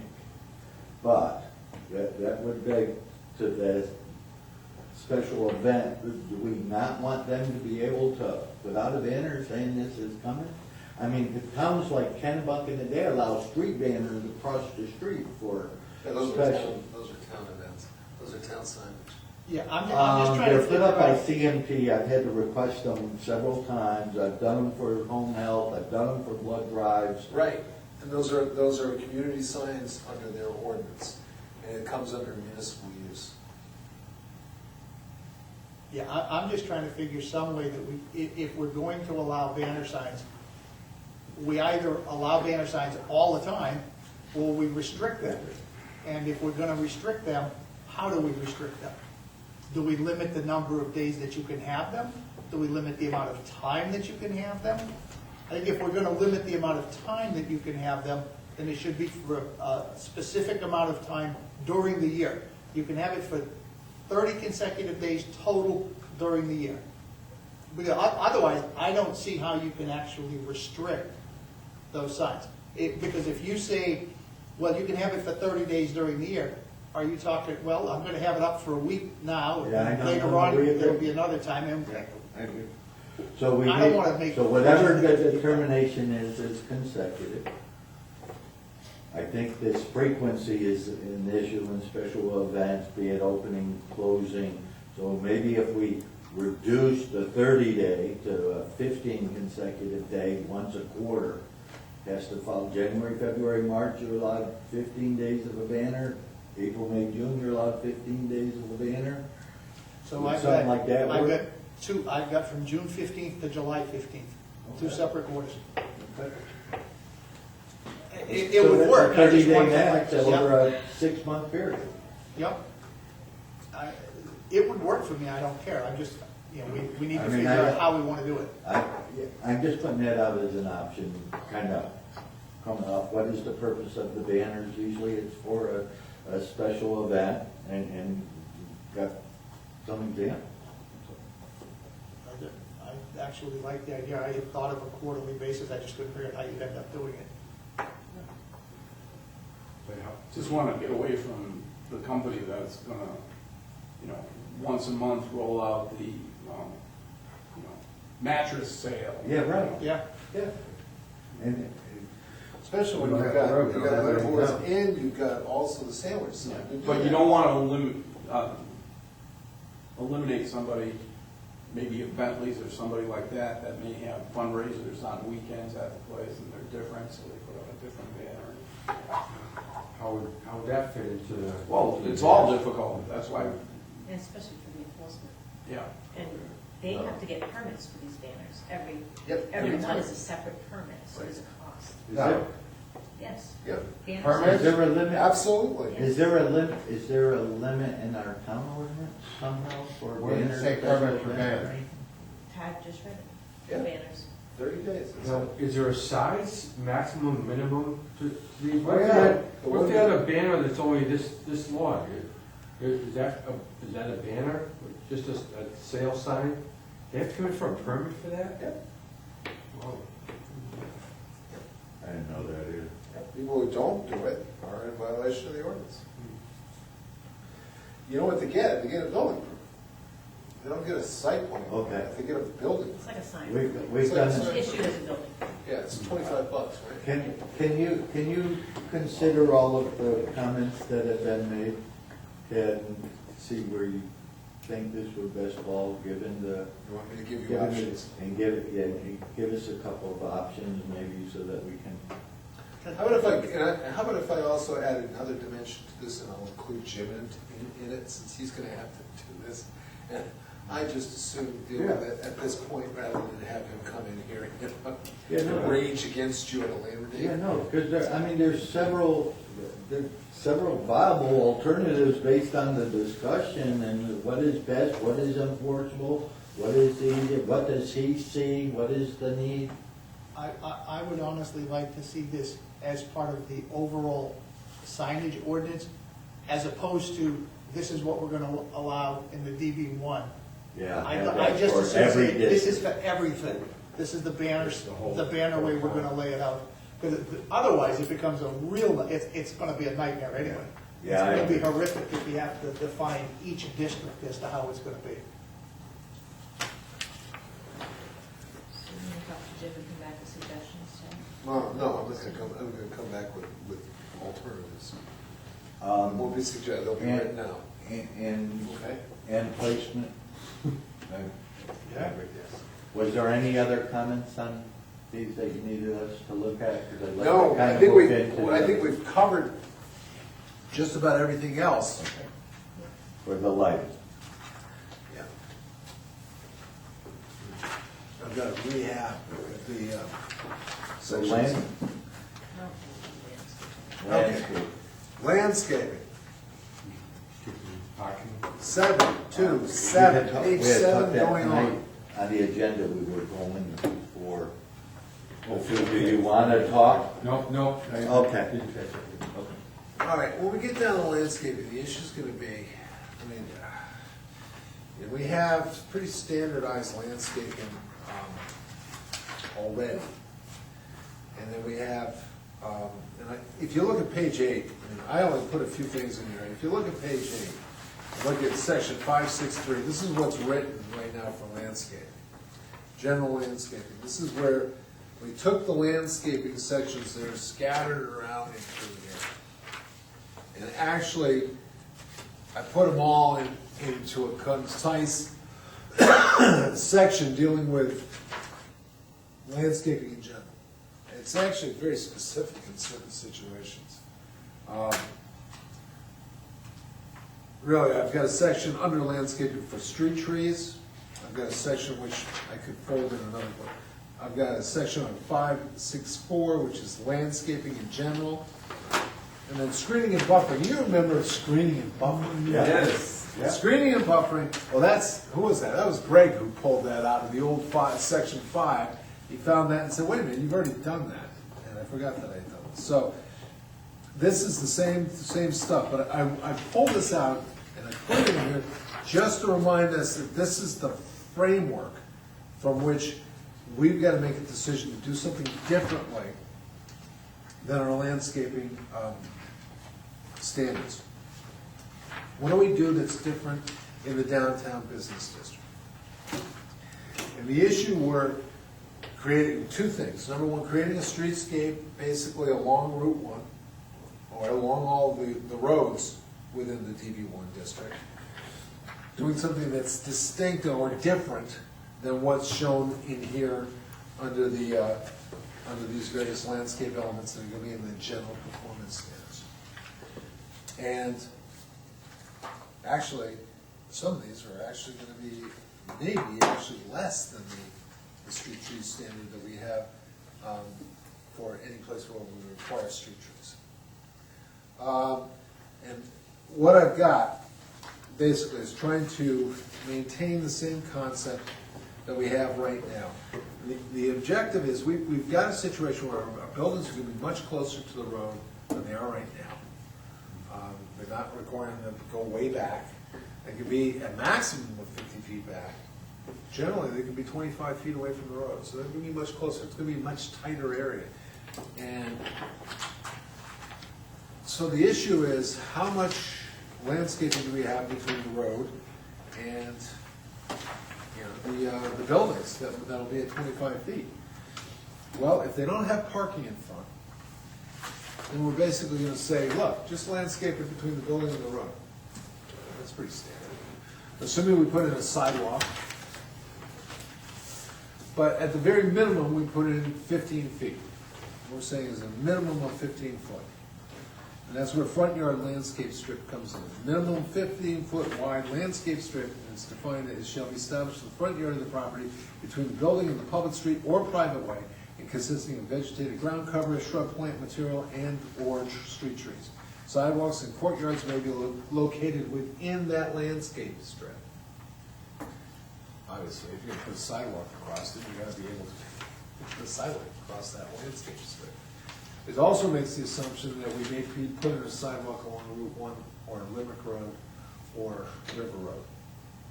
And if we're really looking at building these areas, we're going to have a sidewalk one way or the other. I think we've discussed this before. I know it's a dirty word.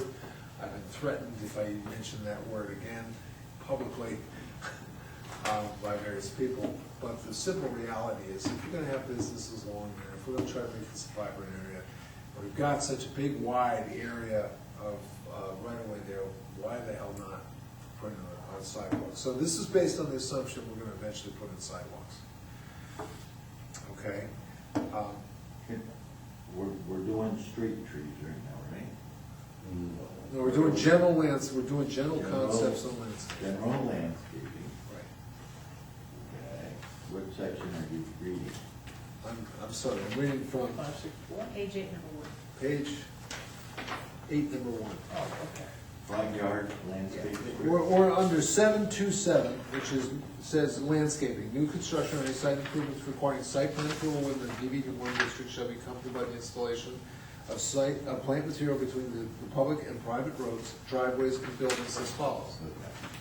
Saying that first, we need a minimum 15-foot wide landscape strip established in the front yard of the property. Okay? The second thing is street trees along the front yard of any property fronting a public street, and no less than one street tree for every 75 feet of frontage. That's considerably less demanding than the one we have in the general standards. Those general standards are also the ones we would apply to subdivision. Okay, so in this front yard setback, they can put in, the way this is written, they could put in grass. Yes. Yeah. Grass Okay. and Okay. trees. I just wanna make sure, so it could just be all grass. Yeah. That's all they need for a landscape Sure. strip. It could also Okay. be a courtyard. Also could be a courtyard. Okay, yeah. I don't think I the just whole wanna thing make could be sure a we're all courtyard. interpreting this That's the something same way. we've got to discuss. Okay. You know, because it's very general, it says courtyard could be in there, and that would be Okay. for the purposes, let's say, of somebody actually having a grand courtyard Yeah. entrance to their Okay. property. But, you know, we don't want the whole thing to be a courtyard unless there's a good reason for it. If it's an outdoor cafe, Okay. I'm not sure Route 1 provides a real good environment for an outdoor So cafe, that- but you never know. Yeah, so that takes good care of Coffee and a coffee. landscape strip, so street trees. Sure. Trees, yep, well, it says shrubbery, I mean, you know, it says vegetated ground cover. Well, Grant vegetated ground cover, shrub plant material, and or street trees. So you gotta have street trees or basically shrubs and trees. Shrubs, you're usually gonna find people are gonna put in foundation plants. Now, we had our good friend, Mr. W. Cushing, who put in a little planting island in there. But I think we're gonna find that requiring that kind of thing with the new setback is gonna be pretty tough to do. I think it gave you a little illustration, by the way. Did it really put them in paint? I didn't have a CAD program to do it. Did I hand it out? No. Second page. Of what? Of the, Oh, is that, yeah, second page of. Second page of this. landscape lighting. Yeah. No, it's on the other one, it's on the, landscape lighting, so now yeah, right. That kind of gives you a scale drawing done fairly quickly. The amount of area that we're talking about, it's not a tremendous amount of area, especially with the sidewalk. So yes, you can put a grass, make it just a grass area. Now it gives a lot more visibility to the building. You're losing me, I'm sorry. And I'm Okay. sorry, the only slow one here tonight. No, guess what, I'm along with you. Okay. And we just went under the front yard landscape Yep. strip. That's what we're So talking that there about. was the 15th, and it could be any one of those three things, so everybody's good with that. Okay? And then, number 2 is street trees. Is this, street trees are within the same 15-foot? If you, street trees, I mean, because we're saying they will be installed. In number 2, we're saying they will be installed. Right. But in number 1, we're saying they don't have to be. Right. And every 75 feet though. Well, but that's true, it's contradicting each other. yeah, in one, you can put in trees, you can put in shrub, you can put in grass. In number 2, it's saying trees shall be installed. Yep. So it It contradicts number 1. contradicts number 1. I don't see the contradiction. I do. It allows- In number 1, it's. Or street tree, it Well, allows take out any the or of then. these. Huh? No, yours gone. Where? In Well, number it still 1. contradicts. Oh. It Because says a vegetative ground in cover one shrub. you got your and vegetative- street trees. You got your vegetated green grass, and you got it, Right. okay? You don't need anything else. I think maybe what you mean is like number 2 is saying, if you choose to use street trees, then they shall be installed, right? Is that No, what? Yes. I'm No? saying no, street tree is Are mandatory. required? Where they aren't mandatory is where you have existing trees or existing vegetative stands. No. Because you're required to have them right now. No, you're not. But They are. if I follow The that, ordinance right now, you're required to have trees. if I follow that logic, then in my front yard landscaping, I am going to have vegetative ground cover, I am going to have shrub plants, and I am going to have street trees. And I might actually have sidewalks in there. And a courtyard. Where am I gonna put all that stuff? Where are you gonna put it? Yeah. Because I'm gonna have But there- sidewalks and a courtyard and ground cup grass and shrubs and trees. Within your Jeez, 15-foot, within your 15-foot I think it should section. be- 25 foot plus 10. 15-foot wide 35. landscape Yeah. strip. That's the minimum. You're 25 feet from the road, 25 feet from the property line. Let's look at it graphically. 25 feet from the property line, it's from here to here, okay? Then you got anywhere from 5 to 10 feet of right of way, okay? In this section here, whether this be yours, or whether it be the town's, or whether this be actually over in here, what you're gonna do is you're basically gonna have a sidewalk. And the idea is to put the street trees either on your property or within the right of way, depending on what the width is. But basically, the street trees would be in this location between the street and the sidewalk. That's what. And where are you gonna put your sign now? Sign, you put it anywhere you wanna put it in there.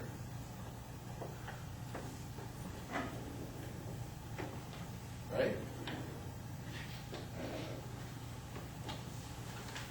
You can put your sign right up to the right of way, remember, Marty? Before you couldn't put it there, now you can. You could put it right up to it, but you had a size requirement.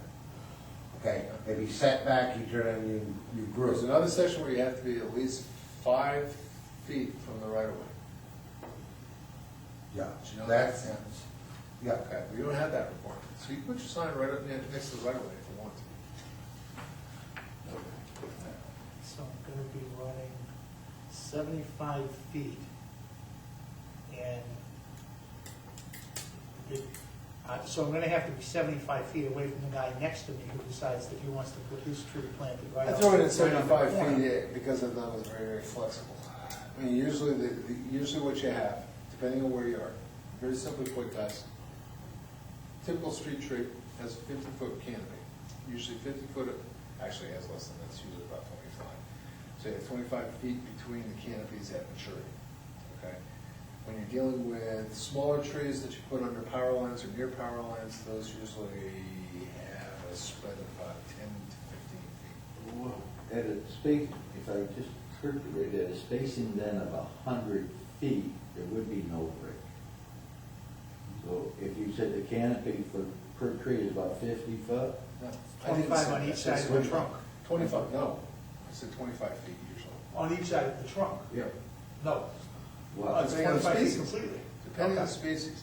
Species we're gonna be dealing with in here, we're not gonna be dealing with red maple or sugar maples, for instance. Yeah, because they're too big. Too big. Rip up sidewalks, rip up services, create a mess.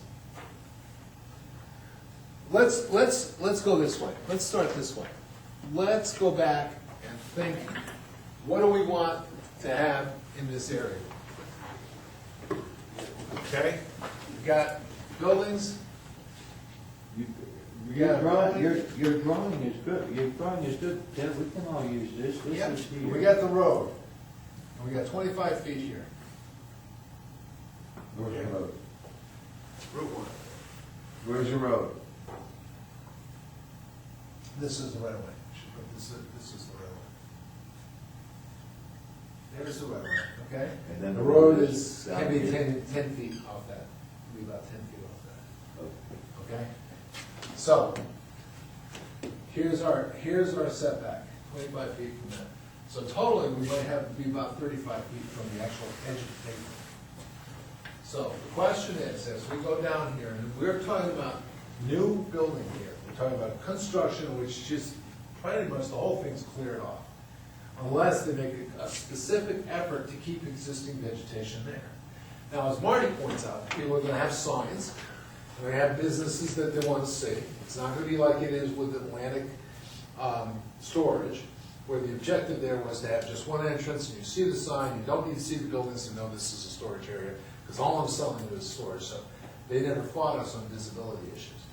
But in most cases, what you're gonna find, if you look at the existing stance of vegetation there, and look at the way people develop properties, especially if you're gonna be this close, you're gonna be clearing the lot. That lot's gonna be cleared. There's gonna be nothing there.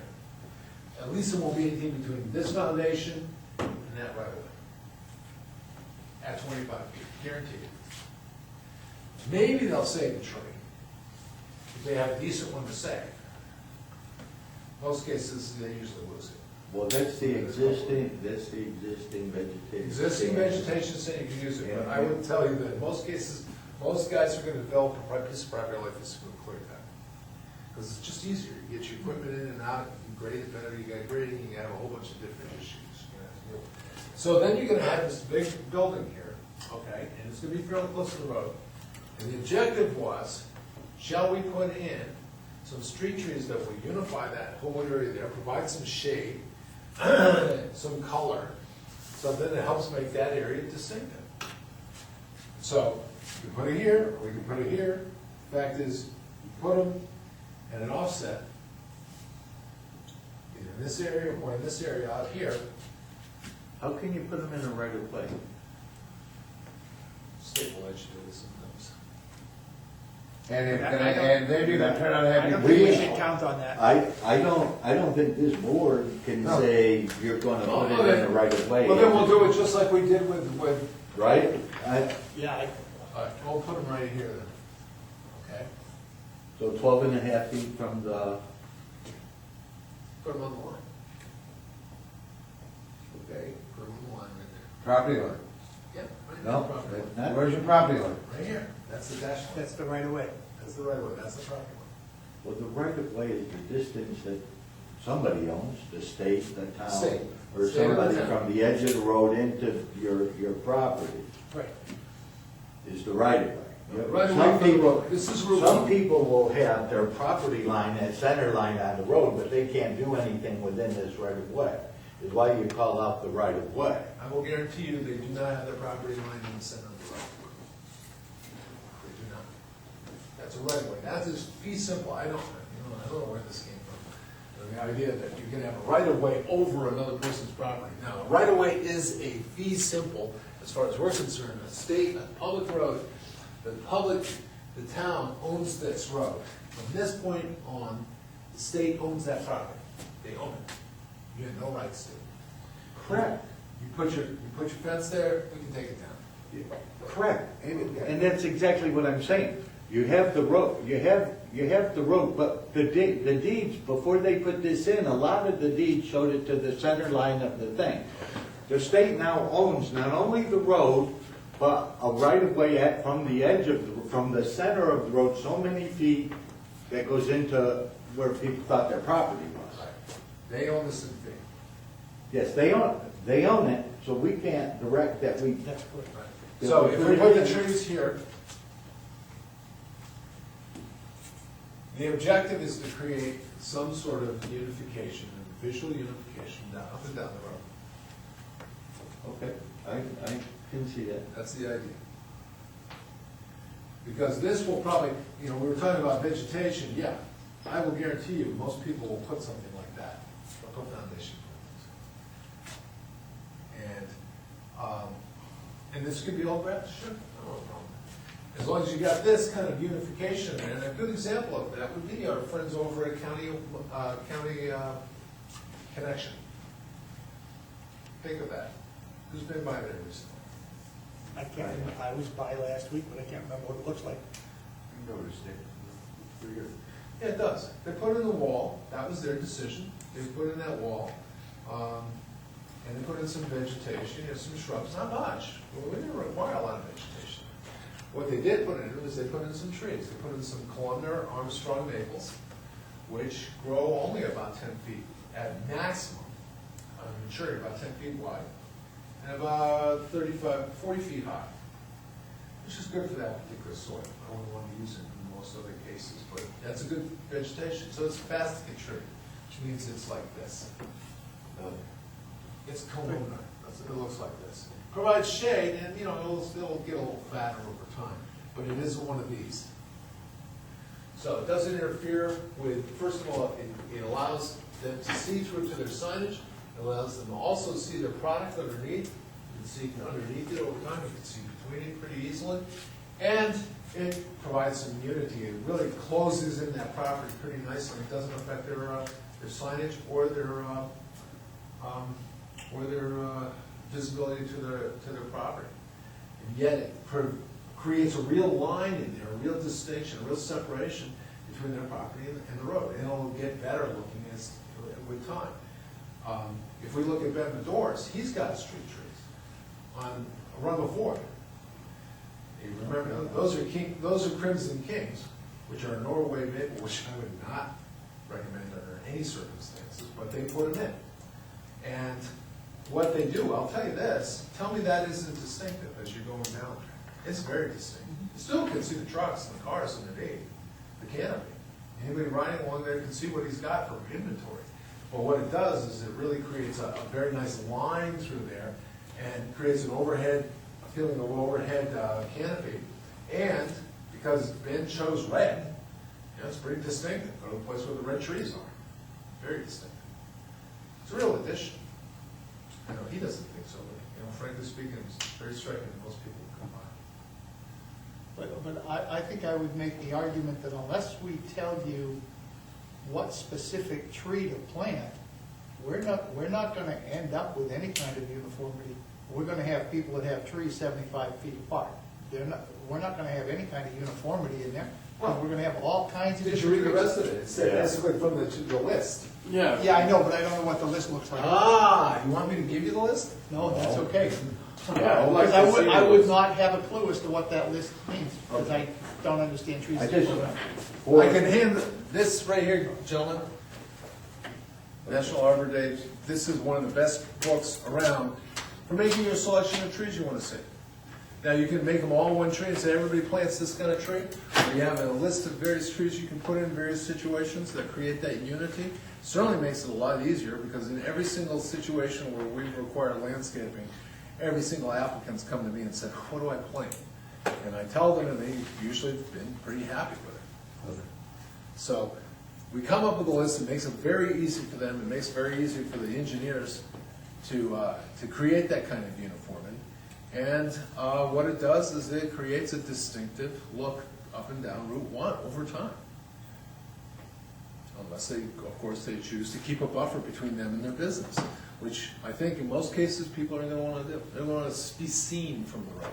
And that's the whole reason why we're doing this is to get them close to the road, get the signs close to the road, and still create some sort of uniformity in there, regardless of all the changes in the architecture.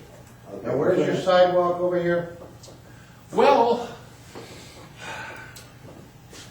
here's the issue, and that's where, this is where we start getting into that matrix issue of where do we put those sidewalks? Now, we can do one of two things. And this is where it gets touchy, this is where it gets hard. Sure, can we put the sidewalk in this right away here? Yep. Only if they. If the state allows us, yeah, because the state is not helping us pay for it. Okay? So we can put it there. Well, if they tell us we can put it there. Well, I mean, they they won't won't give the give money. it. They won't, Dan Stewart's not gonna give us the money if we can't put it there. Let's put it that way. He won't give us the money. Okay, No, okay, but my point is, we can't direct people to be putting in the sidewalk. That's the question I wanted to ask you. Do you want to require that? What, require each property owner? Yeah, I think that should be the town's responsibility. Okay.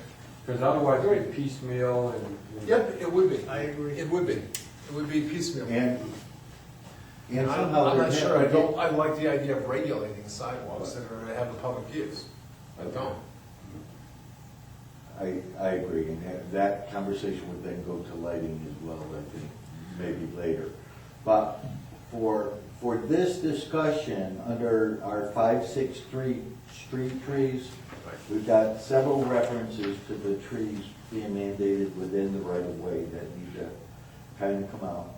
We've got a requirement in here under Well, A. remember, your 5.6 is the general performance standards, and that would be used for subdivisions and private ways too. So that's why it says in the right of way, but I wanted to give you the framework of what we're requiring elsewhere, so you would understand why we don't have as much stuff in this section. Well, if you're trying to think about all this, Harvey homeowners should be required to do the same thing. Well, it will apply to Harvey homeowner. If he is Because a this is the same, resident, so, yeah, if we he have is it a in resident- subdivision ordinance, we just have never enforced it. We have it in our subdivision ordinance, and we don't enforce it. Why No. is that?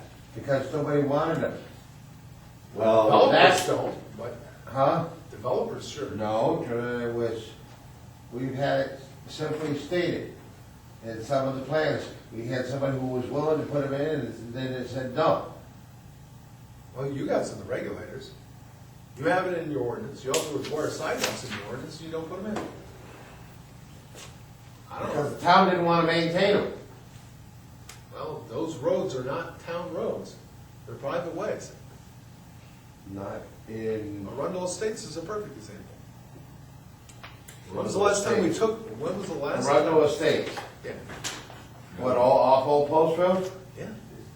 When was the last time? That's a, yeah, that's a private way, yeah. Yeah. When was the last time we took a road? From a subdivision, when was the last time? About 2 years A ago? couple of Which years was? ago up off, Haley Yeah. Thompson Road? Haley Yeah. Road's not, no, Haley Road's private. No, I'm thinking Lockwoodnock or whatever the Yeah. foolish thing is, They did the town petition and it Yeah. was approved. up off Thompson Road. Right off Thompson Road. Even more reason to, but the point I'm trying to make, guys, without getting off the subject is, we require these things already, And we should be, and we should be enforcing it. Just like we should be enforcing putting in sidewalks. Why would you not want to do that? If you're gonna require cluster subdivision where people are next to living very close to each other, why do you not put in sidewalks? Because you're gonna need them at some point. Cluster division. Yep. so in order to get uniformity, what we need are two dimensions. Closeness to the right of way, no further than 10 feet from the line, or no further than, I mean, it can be 25 feet. I guess you could go 25 feet if the building is back, but that wouldn't be too conform going out. So the idea is, let's follow the road, let's have them in. If the canopy can be 25 feet, though, there was a thing in here that said that there has to be an easement or something with the town, a maintenance agreement. if it's in the right of way. As well, it's going to be if it's anywhere closer than 25 feet. If the canopy comes out 25 feet, then it goes over there right away, right? Oh, no, it was talking about where it precludes the installation of trees within the public right of way. Right. Then it can be on adjacent property, but you have to give the town a maintenance easement that lets them go in and take care of it. So if it's not in the right of way. And what I'm setting this up for is that's the standards that I need to have in order to But get the adjacent property. funding for us to buy these trees and get the state to fund some of these trees, street trees. Okay, the adjacent property to that right of way is that property. Yeah. Yeah. And we'd have to give the town a Then maintenance easement. then each building would have to do that, right?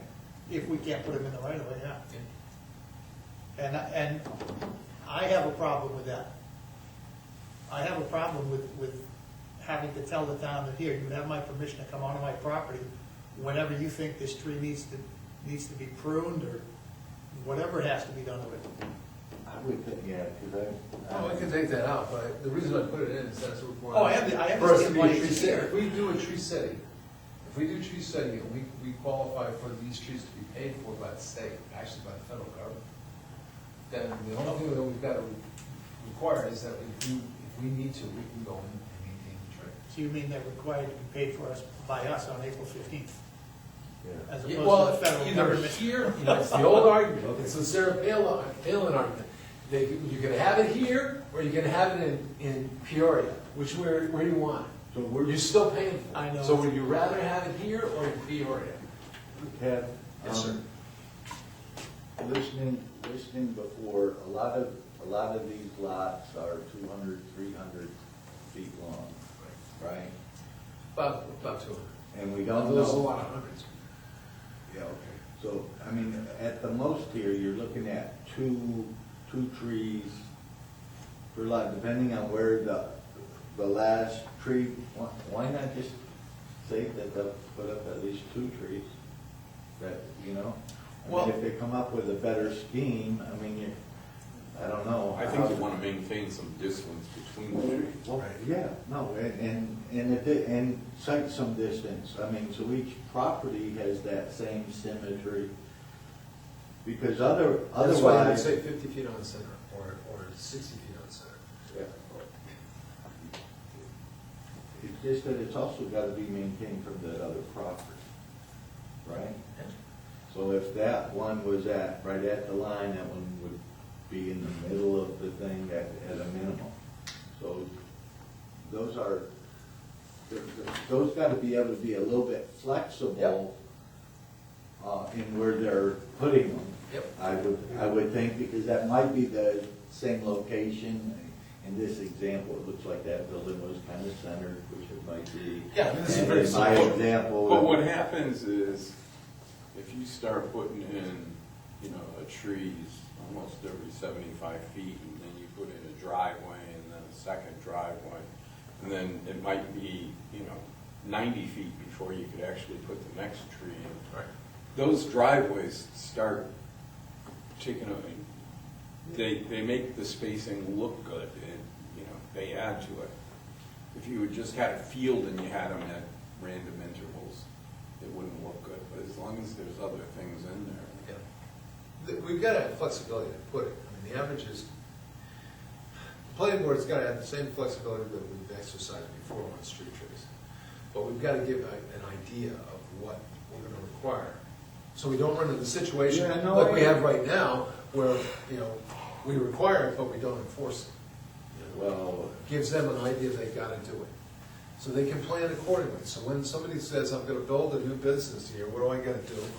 I pull out this ordinance and I see, and here are the requirements that are required of me. Okay, now I can budget accordingly.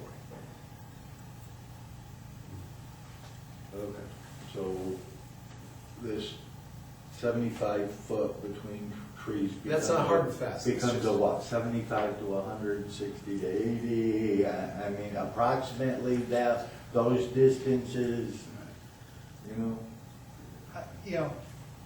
I'm sitting here thinking to myself, I think we have to have a discussion about whether or not we want to require this. I like the way the first part of it said, well, you could put this in, or this in, or this in. I'm not sure I agree with the idea of saying you have to put in trees. I understand the whole idea of the uniformity and making it look nice, and that's the whole purpose of the but thing. I'm just not sure that I agree with the idea of saying you've got to do all of this. I think it's enough to say you have to have this landscaping in it.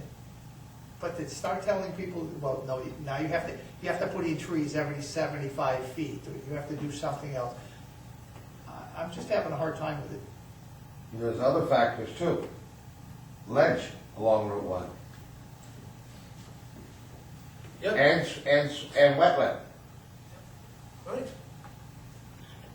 why we You gotta- you gotta put- Sylvaticas in there, which handle both branch and Huh? this is Sylvaticus. Black English. tubelos. What? Black tubelos. Very good. They can handle both of that. That's why we pick species that will survive in the climate. Yeah, if we're going to have, I think we need to decide whether or not we're going to mandate that get done. Well, you mandate it now. Yeah, it's already a requirement, we're trying to make this a special area, all we're saying is we're gonna try to enforce what is already supposed to have been being done in some of these other ones that look pretty barren. If you look at them, so some people had a good vision even there for those, it was just never followed through. So for this area, I don't have a problem with a couple trees per lot, but if somebody happened to have a long one, now we're talking 5, 6 trees, driveway, fence, record board.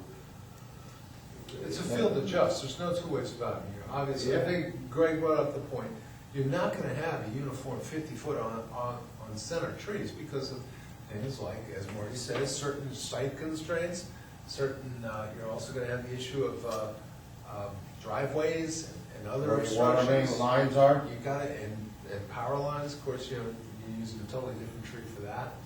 You're using crabs for that, probably. And so it's gotta have some flexibility, but you need to give them a standard of how many trees they can expect. we did that with W. Cushing. Remember, they had one tree there, they had an existing tree, and they said, yeah, okay, for symmetry, we'll put in another tree. But they put in a smaller one, so that you could see through to their sign, which you can. And when that grows up, you'll be able to see it perfectly. Provides a little bit of color, and defines that edge where they were supposed to put in this big landscape. Remember, they were supposed to put in a big landscape buffer between them and the Crayola daycare, which we translated down into an articulated one that looked like there was separation. It provided visual separation without requiring them to put in this huge, long landscaping buffer that was required in the ordinance. So we've got to find some way of allowing certain kinds of performance standards. You all the rows of the ghosts. Yeah, unfortunately, Right. he grew up with too much. He grew up with too much. He should have spread them out a little bit more. So, It was different than the design, but he did it. So anyways, the issue is, you know, I understand what Rich is saying, why do you want to mandate landscaping? And I would say that I would not mandate certain kinds of landscaping. What I would mandate, though, I would mandate street trees from the standpoint of look. We're trying to create an image here. Street trees, if you're gonna put in 1 or 2 street trees, and we take we can not only take the pain of trying to figure out what to put in there, will help you find out the right stuff, and maybe even pay for it if we qualify for a Tree City grant. I think that's what we need to do. 25 feet, 25 feet, you're not gonna put a lot of landscaping people, they're just, as I said, they're gonna put in foundation plantings. That's about it. And they'll do that because they want to do it for the business, because it looks good. It improves the looks of the business. And I'll tell you honestly, that studies show that if you have a very well landscaped business, it increases your valuation. It increases your valuation, it increases your appearance for your customers. And after all, that's why you're there, is to attract the customers.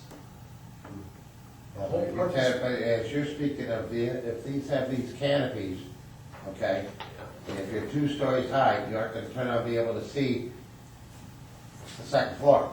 Well, in some cases, yes, in other cases, no, Marty. I mean, you can place these so you can see through. And you also can select the right kind of trees where you can see through. As I said, they're fasticate, or they're columnar. So you'll get this appearance of having this nice picket line going down, but in many cases, you can see right through the trees, right between them. And I would ask you, Marty, can you see in Rundle Ford through those trees that they have out there right now? Because those are 50 foot on center and they're big trees. Yeah, you can see it. Right. But the only reason they're set back, because the fact is, they have the existing problem of the drainage. Right, but when I'm between the parking lot and those trees, and those trees are right at the parking lot. So, one, to your point, majority of the board feels that we do want to have these trees, yes or no? No. Yes. Yeah, I could go either way. I don't feel strongly either way, but I don't think it would be bad to have trees. Yeah, I don't think it would be bad to have them. I just have a problem mandating it. Even though it's mandated already, but, Right. so I think given the nature of the district and what we're trying to achieve and the view, I think with the majority, let's try to move on Okay. from that one. In agreement. Spacing is going to be approximate. We're going to take out the references to, in 563, we'll take out the references to anything being in the right of way. We probably want to look at the setback distance of 25 feet, which is called out here. Well, 563, I mean, I'll put in a caveat that says certain sections of this don't apply to 563. Okay? Because remember, 563 is 563. It's the general. If you take it out of 563, you're gonna take it out for subdivisions and residential areas. Right. Okay. I could reword it. But- I could reword it so it would stay within subdivisions. Yeah, see, I guess where I could reword that. I don't understand, what you're saying is this was 5-6 Street here, written, street trees is in our ordinance. Our ordinance says the planning board requires trees within the right of way. That's probably why none has ever been planted. You know? This is, No.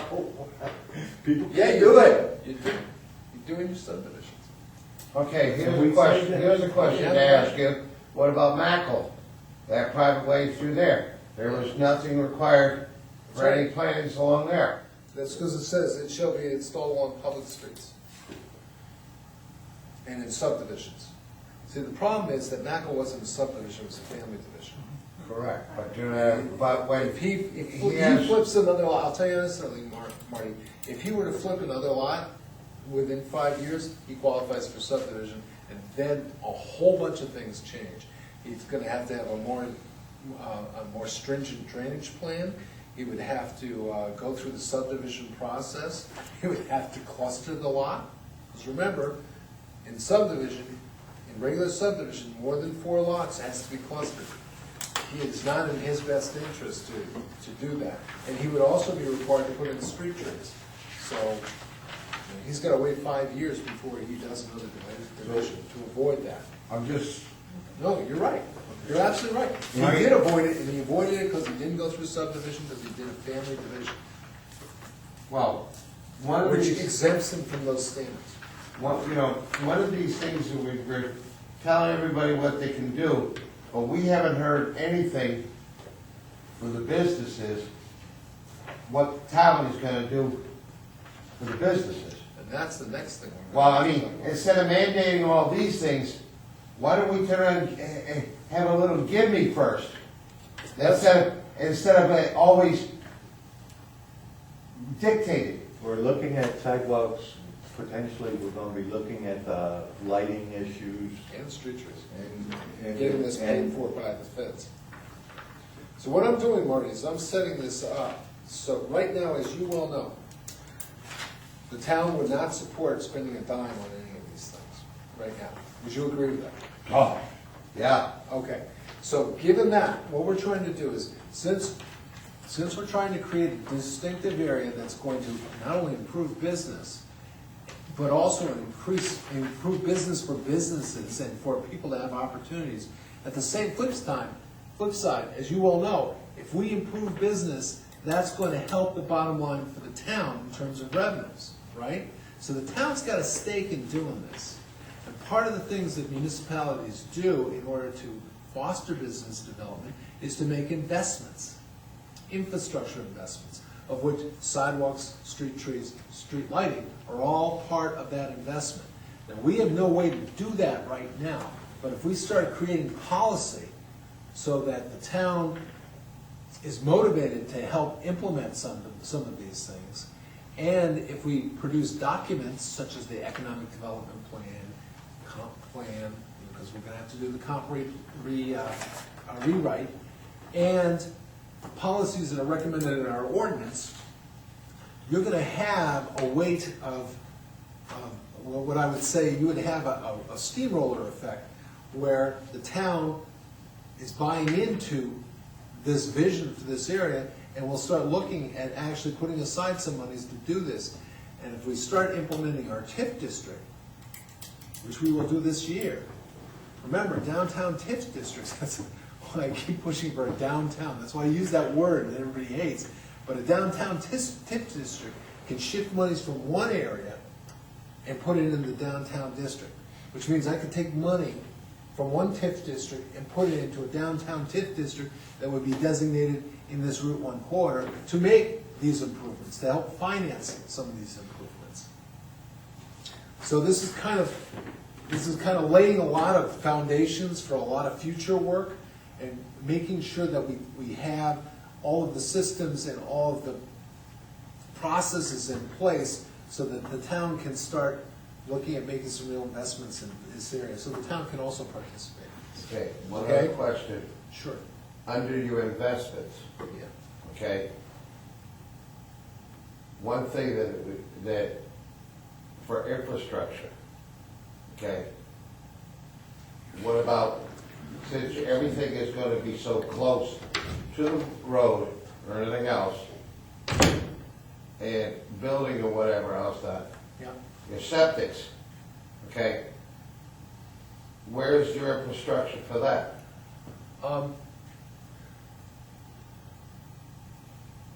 The issue of cost-benefit analysis for sewer, which is what you're talking about, is something that's being addressed in the marketing and branding study that is starting right now. That's one of the requirements that they have to do, is to get, first of all, identify the kind of businesses that we can realistically capture in Arundel. What businesses Types, we can yeah. get, types, and who we should be going after. And then they make an assessment as to whether or not we have the infrastructure. And if we don't have the infrastructure, then they give us a cost-benefit analysis of whether or not it's beneficial for us to actually go after the sewer. Then I got something I can hang my hat on. Instead of saying, let's just go get sewer, right? Let's go spend $30 million in sewer. I've got something, we've got something that we can hang our hat on and have a reasonable expectation of and sell to the voters. Because if we can't show that we can achieve some real results by putting in that expensive sewer, the voters aren't gonna go along with us. They aren't. So we're looking at that right now. That's the point. And all of these things, I think, are gonna have to be, Rich had given the board notice that he was gonna have to leave by 9:30 tonight, so I'd like to try to, recap and make sure I understand and the board understands, I think, where we are. These items 1 through 4, I think we're in general agreement. We want to provide a little bit of flexibility in this spacing of the trees, etc. And then under the provisions of 563, for all of them, the street trees, the landscaping in 564, planning specification, even 565, screening and buffering, as applicable to our DB1, were we going to pull these out or reference them? We're gonna just reference them unless there's something in here that you see. Well, I just see the confusion in here. There's some things that just can't be, for instance, planting them in the right of way. That can't be under the locations under 563. So my thought was these kind of shade trees and all of the other requirements in here, species selection, we can be specific to our master plan and the agricultural book and or the master tree plan, if we ever had one. We're gonna have But I think simply referring to our approved list for DB1 and to that book and through the town planner, saying the landscape and general provisions are there.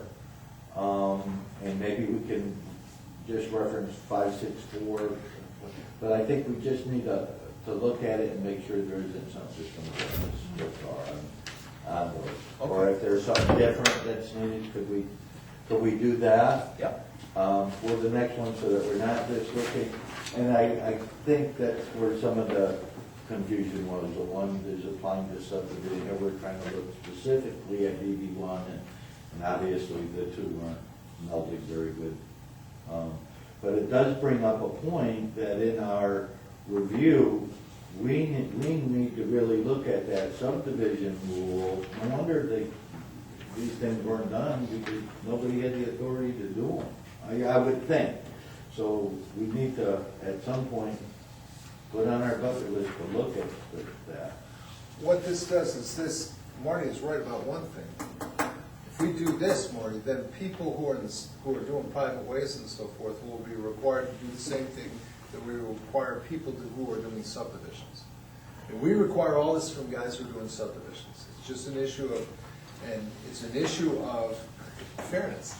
You don't require this from this guy. Why aren't we requiring it from this guy?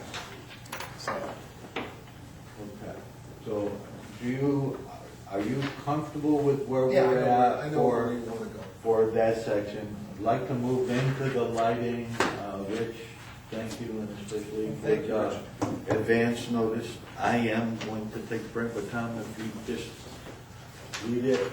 I'll tell you. Isn't that the next one? Yeah, although Right there, we're running out of time. I mean, we can do. Let me give you a quick rundown, right? Let me do that. What I gave you was a package of some examples of municipal street lighting. Most of these are done by municipalities. They're not done by individuals. Now, the issue is gonna be, for us, street lighting along the street, obviously, is gonna be tough to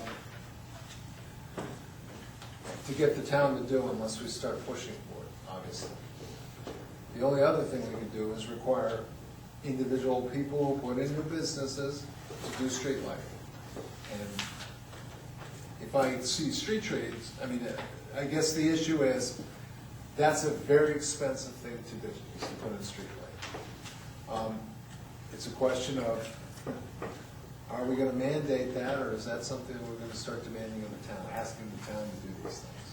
Well, I think it's something that we should ask the town, I say that with a caveat. I think that's one of the issues we need to be prepared to deal with when we get this report back from the EDC. I was under the impression, though, or from Chesapeake, that Chesapeake wasn't going to go into the detail on light. They're not gonna go into this kind of detail. What they're gonna do is they're gonna discuss what kind of, you know, as I was reiterating earlier in answer to the question Marty asked, what they're gonna do is they're gonna decide what kind of businesses are appropriate for Arundel, and they're going to tell us, they're gonna refer or they're gonna do an analysis not only of our economics, but also of our ability to market ourselves to available businesses. And part of that marketing, I will guarantee you, will be image. Because that's what marketing is. Marketing is all image. And so my guess would be they're gonna be discussing issues like infrastructure, like lighting, which Marty has correctly always brought up as a real deficit in this particular area. And he'll reinforce that, but they're not gonna specify. I doubt very seriously they're gonna give us design specifications for just one district. They're looking at the whole town. And they'll say character areas, yeah, we need this or we need that. They might just say, everything we're doing here is complete crap, and we should be just bringing in warehouse stores. I doubt it, because I've already talked to them about some of this stuff, and they think, they have a whole budget, they think tourism is something that we're underutilizing right now. We are doing nothing about tourism. One of your emails, you said that they were planning on meeting with all different stakeholder groups, or that they be meeting with the planning board at all? I think they will at some point. I think this first, they're doing a whirlwind trip, and this is kind of being driven right now by EDC. When are they coming? I'm coming on Monday, flying in on Monday if the weather permits. He's gonna be here for just 2 days. I have stakeholders, and they're identified people in town that represent a broad cross section of the town that he had specified he wanted to see. Like who? Everyone from Ben Medor to Judy Andrews to the chair of the chamber, to head of to the publisher of the York County Star, to just a whole group of people, to Billy Harrison, hitting various segments. They're hitting various segments. This is the first shot at that. Bob's on the list. I got to talk to him as the chair of the planning board. And they're meeting with the EDC and 2 members of the select board. And then they're also having focus groups too. I think they're going to need to meet don't worry, before it's all over, they're gonna have a meeting with us on a variety of different issues. Don't worry, Howard's a planner. He's an AIC planner as well as being a marketing guy. So he will want to talk to the planning board, but right now, his focus is gonna be getting a feel for the town, A, and for the environment, even though he knows the area well because he summers up here. Well, not summers, but visits up here on a regular basis during the summer. So he's just trying to get a feel for the town by talking to certain key people and have a focus group. Then when you start getting into more specifics, he's gonna want to meet with you. But not this trip, and be thankful for that, because this is gonna be a whirlwind trip. It really is. I want him to have a better feel for the town before he starts talking to the planning board, because it'll be just one more piece of information he's got to process. I want him to do more of his opportunity analysis before he talks to us. See, I'm not sure how to initiate the discussion, like with the selectmen on the thing. I mean, it just seems like there ought to be. Just do it. I mean, we have these three kind of broad and general things, but there's so many other kind of creative ways, and I know Marty is always sensitive to the cost for business. So here we mandate a light, and then they have to pay the taxes on the light, and they have to pay for the operating of the light. I mean, there ought to be some way to kind of share that. You put it in, you don't get taxed on it, you know, we'll pay, you put it in, we'll pay for the thing, something. I mean, there ought to be Cost share. there ought to be some way that it becomes equitable for the town, that it would go through the thing as well as the business owner coming back. So I don't know. I don't know how we do that. And the thing is, you don't need a landing strip like you have downtown Kennebunk. If you look outside of it, turn on, you come outside of it, coming from the landing strip north, even Kennebunk, they turn around and do like a third or fourth light pole, just to illuminate it. But as soon as you come across the bridge, even when you come onto Old Post Road, which is a major intersection, there's not even a street light there. I mean, so, I can't address that one, I'm gonna just say. I'm just saying. Yeah. Well, that's coming right up our district. It's going right up our district. See, Marty, what this does, is the creation of this district gives this credence that it wouldn't have otherwise. Because the selectmen haven't really been concerned about lighting Route 1 all these years. Now that we're creating this district and trying to create an image here, now it puts a little bit more fire in the belly, and more of a town-wide endeavor to do this. I mean, you start selling the idea to people, and it's not just to provide light on Route 1, but it's to build this district and this image, then you're gonna get more support from the community, more support from the decision makers when it comes time to allocating money. well, what I'm saying is, perfect example, I'm just running my mouth, okay? But the simple fact is, they don't want to turn around and do anything on Route 1, but they want to turn around and put $5,000 on the Eastern Trail, which the taxpayers or anything else, it doesn't bring anything else into it. The Eastern Trail is more important than the image of the town. Well, Eastern Trail is part of the image of the town. Yeah, and I think, and Marty, I think on the one hand, it's a very good point, but that went to the voters for a vote. And the voters said they wanted to spend the money that way. So that's not the selectmen, that's not us, that's not anybody. That's what the townspeople said they wanted to spend their money on. I don't think it ever was an either or. Yeah, type and of it's thing. not No, I didn't say that was It's an not either either or. or. People wanted this and people didn't want the other, and that's why it is. No, they never brought it up. Because you don't have any support yet. This gives you support. That's the point. This is the thing that starts putting focus on this business area.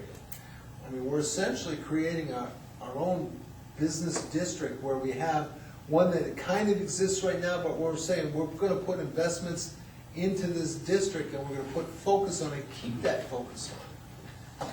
We were just in the paper today about our zip code.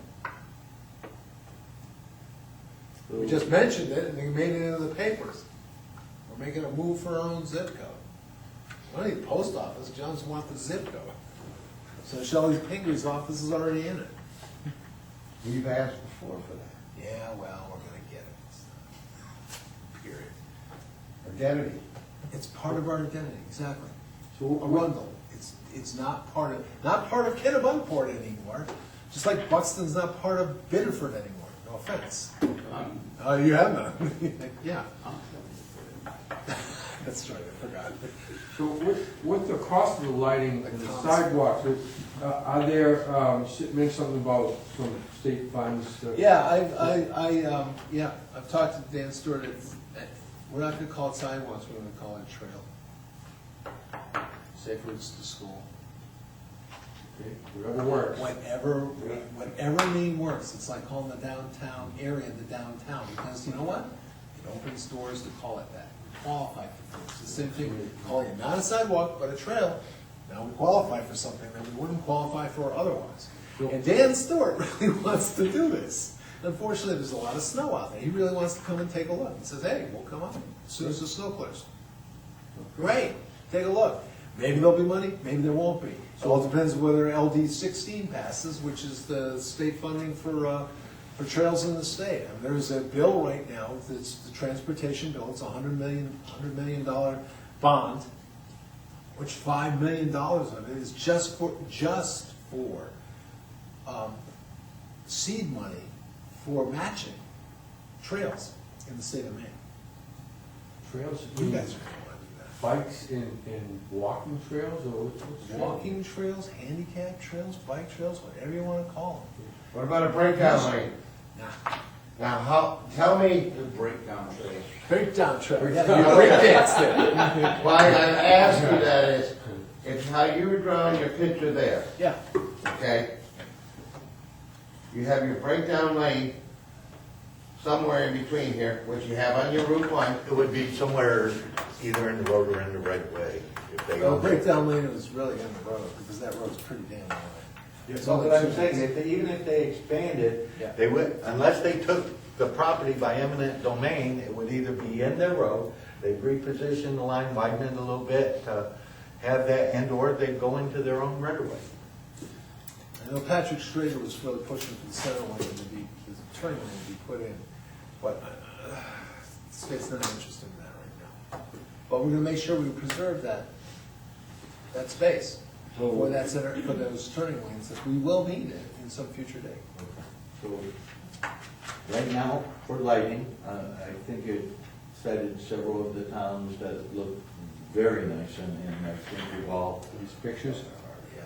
are all kind of familiar there. It's not, Those are real towns. not One of over. them is Newbury, New Hampshire, which used to be one of my towns. I was amazed to see they got the light in it. They put in those nice big arcing lights with a drop on it. Looks good, lights a lot of area, And for, and it's LED. and Another landing strip?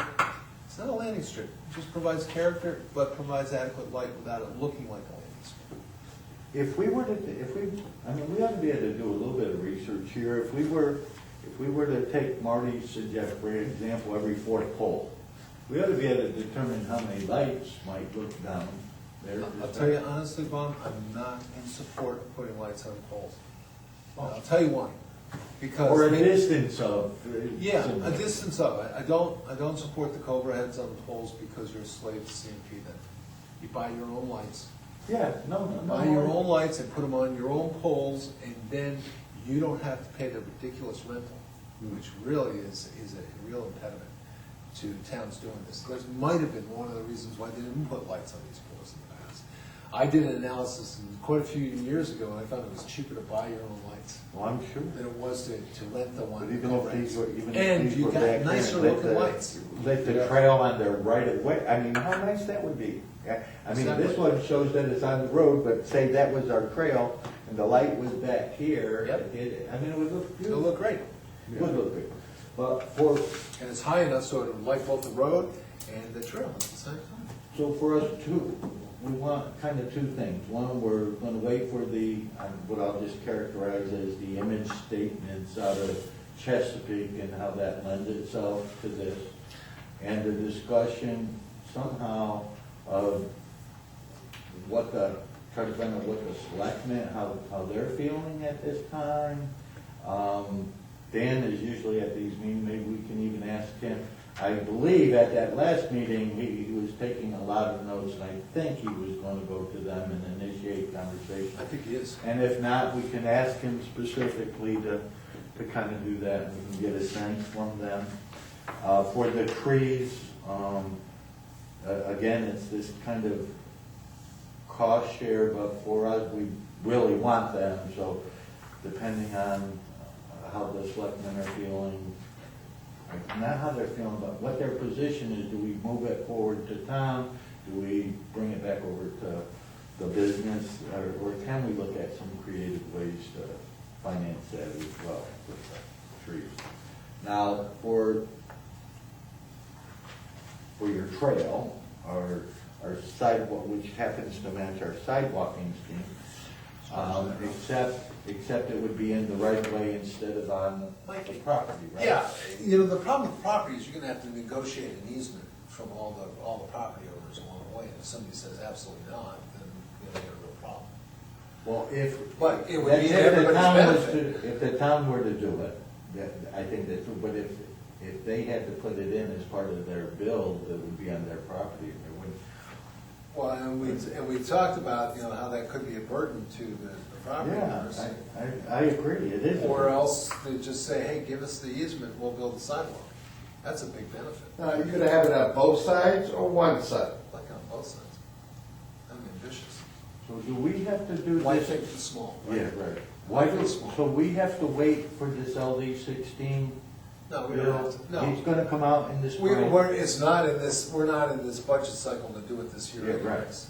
It's gonna be, first of all, the LD's gotta go through, if it passes, But even if it's it gotta does, go to we may not November, be and in this then one, you've gotta go through the we'd be in the next one, so Yeah, there's not, it'd be in the next grant cycle. so there's not much we can do other than make the statement that we do think that we do want the trees, we're in agreement. Well, the in trees general. you can mandate, the trees you mandate right now. The trees you mandate right now, because you already do. The sidewalk is an issue that's a community effort. The community's gotta get And behind then this. and then the lighting is. The lighting's a community effort too. I mean, I really have we can try to regulate it, and this is the issue that I wanted to discuss tonight was, do we want to make individual property owners pay for the lights? And, you know, I think, it's my tough, position. tough thing to do, right? Yeah, my position, and I think based on everybody's comment is, no, we don't want them to have to shoulder that whole burden. So we go. However, I think the board in total is in support of trying to somehow make lights happen.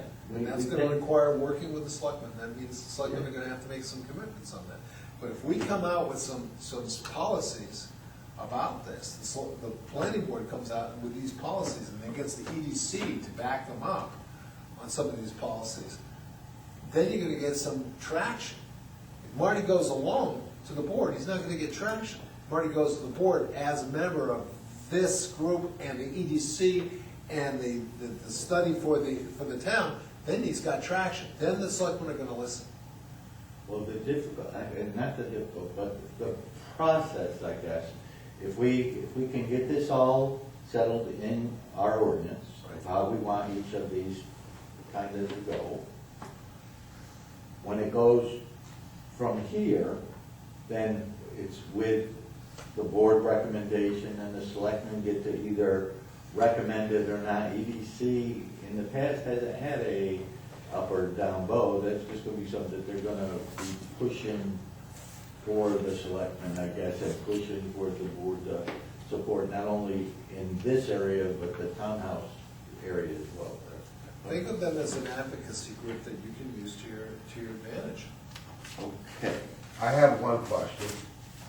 Townhouse section down there, is that gonna be developed before this is? No. Since it's a driving force, I think this one now. Well, remember this, we're not taking this ordinance in pieces to the voters, we're taking this ordinance to the voters. So it ain't going, this ain't going without townhouse or, and R4 and all the rest of it. you following? coming from. Yes, I do. That is not gonna supersede this, and that's why I'm saying, we take this as a unit to the voters. We don't take it piecemeal, because somebody can get left behind that way, right?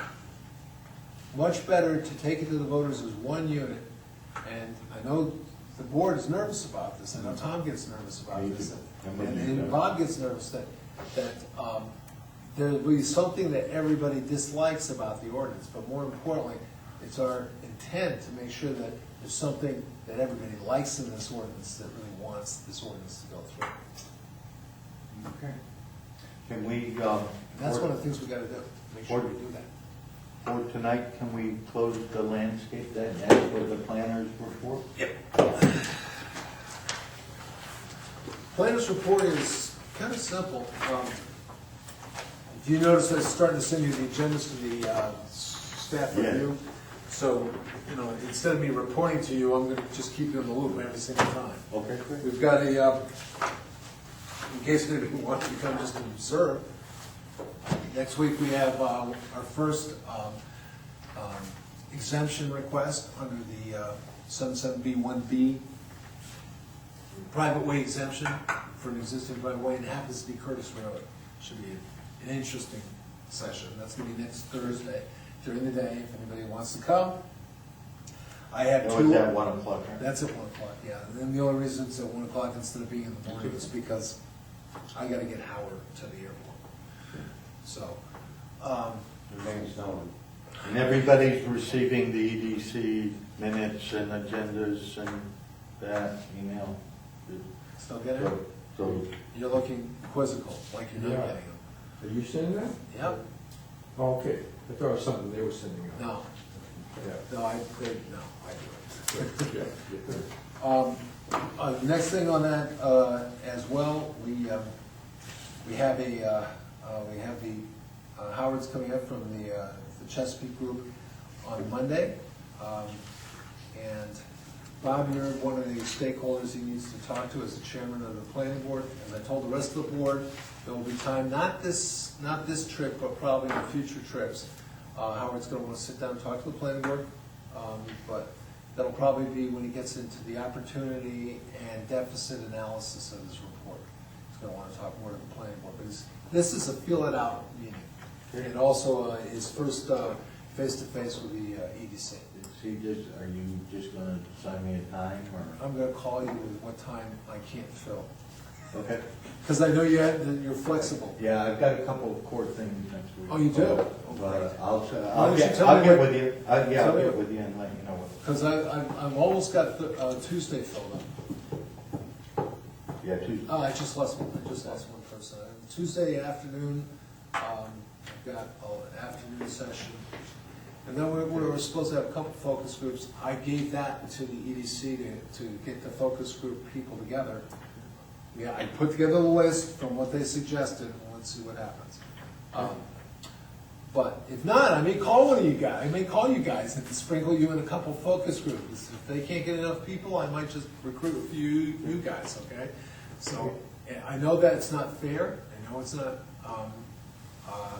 appropriate, but by God, I'm gonna have a full focus group one way or the other. So, Yeah, it no won't problem. hurt to have people who know about the issues here attend some of those focus groups, regardless of what the focus of that focus group is. So, in terms of anything else, it's been relatively slow. The zip code, I think I did mention that came out prematurely. But Pingree office has been giving us direction, help. Now we gotta deal with the local one, we've been dealing with the national one, the Washington one. But I've gotta make a presentation, and certainly would appreciate you guys providing some support to the selectmen, requesting that they make the formal request for a zip code that's specific to our local. And there are actually two that we could get. How's 04044 or 04045 sound? This will be between 04043 and 04046, which we have right now. Those two are available. Kate's Butter, what's up with that? Kate's Butter. Yeah, Kate's butter has been an issue of concern. Chris came out of the blue and sent me an email. He wants to know if he can make a change to the design of the barn. Essentially, he wants to use metal roofing on the dormers. I gotta talk to him more what he means, because I want more specifics, but the dormers were lying on the ground. You probably saw that they haven't been attached. He wants to put instead of putting shingles on it, he wants to put on metal roofing. I'm not sure why, but I'm gonna come back to you guys. I'm not gonna make that decision without you. Okay? But in terms of your question, the fact that he's asking that question, it looks like they're gonna refire up, and they're gonna start working on that again. I know they're under a lot of pressure from Old Orchard Beach. Is the roof actually partially closed? I haven't even been over there. That's why I say it is. And for the weather that we've had, that's why I'm asking. I haven't been on It the looks site. like the roof is Covered? No, It's not open to the weather. It's not open. It's not open to the weather, but I'm not sure the Timex's still there. There's some panels, but it's not from where I'm at, it doesn't look like it's the outside shingles, so. I'm not exactly sure, but it looks You like know what I'm it's, saying? yeah, it looks like it's covered and being protected right now. Yeah, it's been looking abandoned for a while. We were concerned about that, but we've been initiating discussions. Do you know when you're going before the selectmen? I don't know yet. Okay. Probably pretty soon. Okay. Okay, I'll let you guys know. Is it? Yeah. Is it? I want to go over the selectmen with the other stuff, but I'm not going to go until we have a little more ammo before it's okay, Mark? Well, on the other issues. We'll have to wait on those other issues. I'm just. Yeah. No, we'll go for the zip. The objective is, we're gonna have to go for the TIF too. We have a whole bunch of things we gotta do. We got a lot of stuff to do. Will you be notified on the ZBA when I know they're challenging that, you had sent us that? Well, we still haven't been served officially. So you'll know the date that they're. I will know, I will keep you abreast of what happens there as when I know. What are they challenging? They're appealing the decision of the ZBA. Du Bois is appealing the decision to the courts. Yeah, So, okay.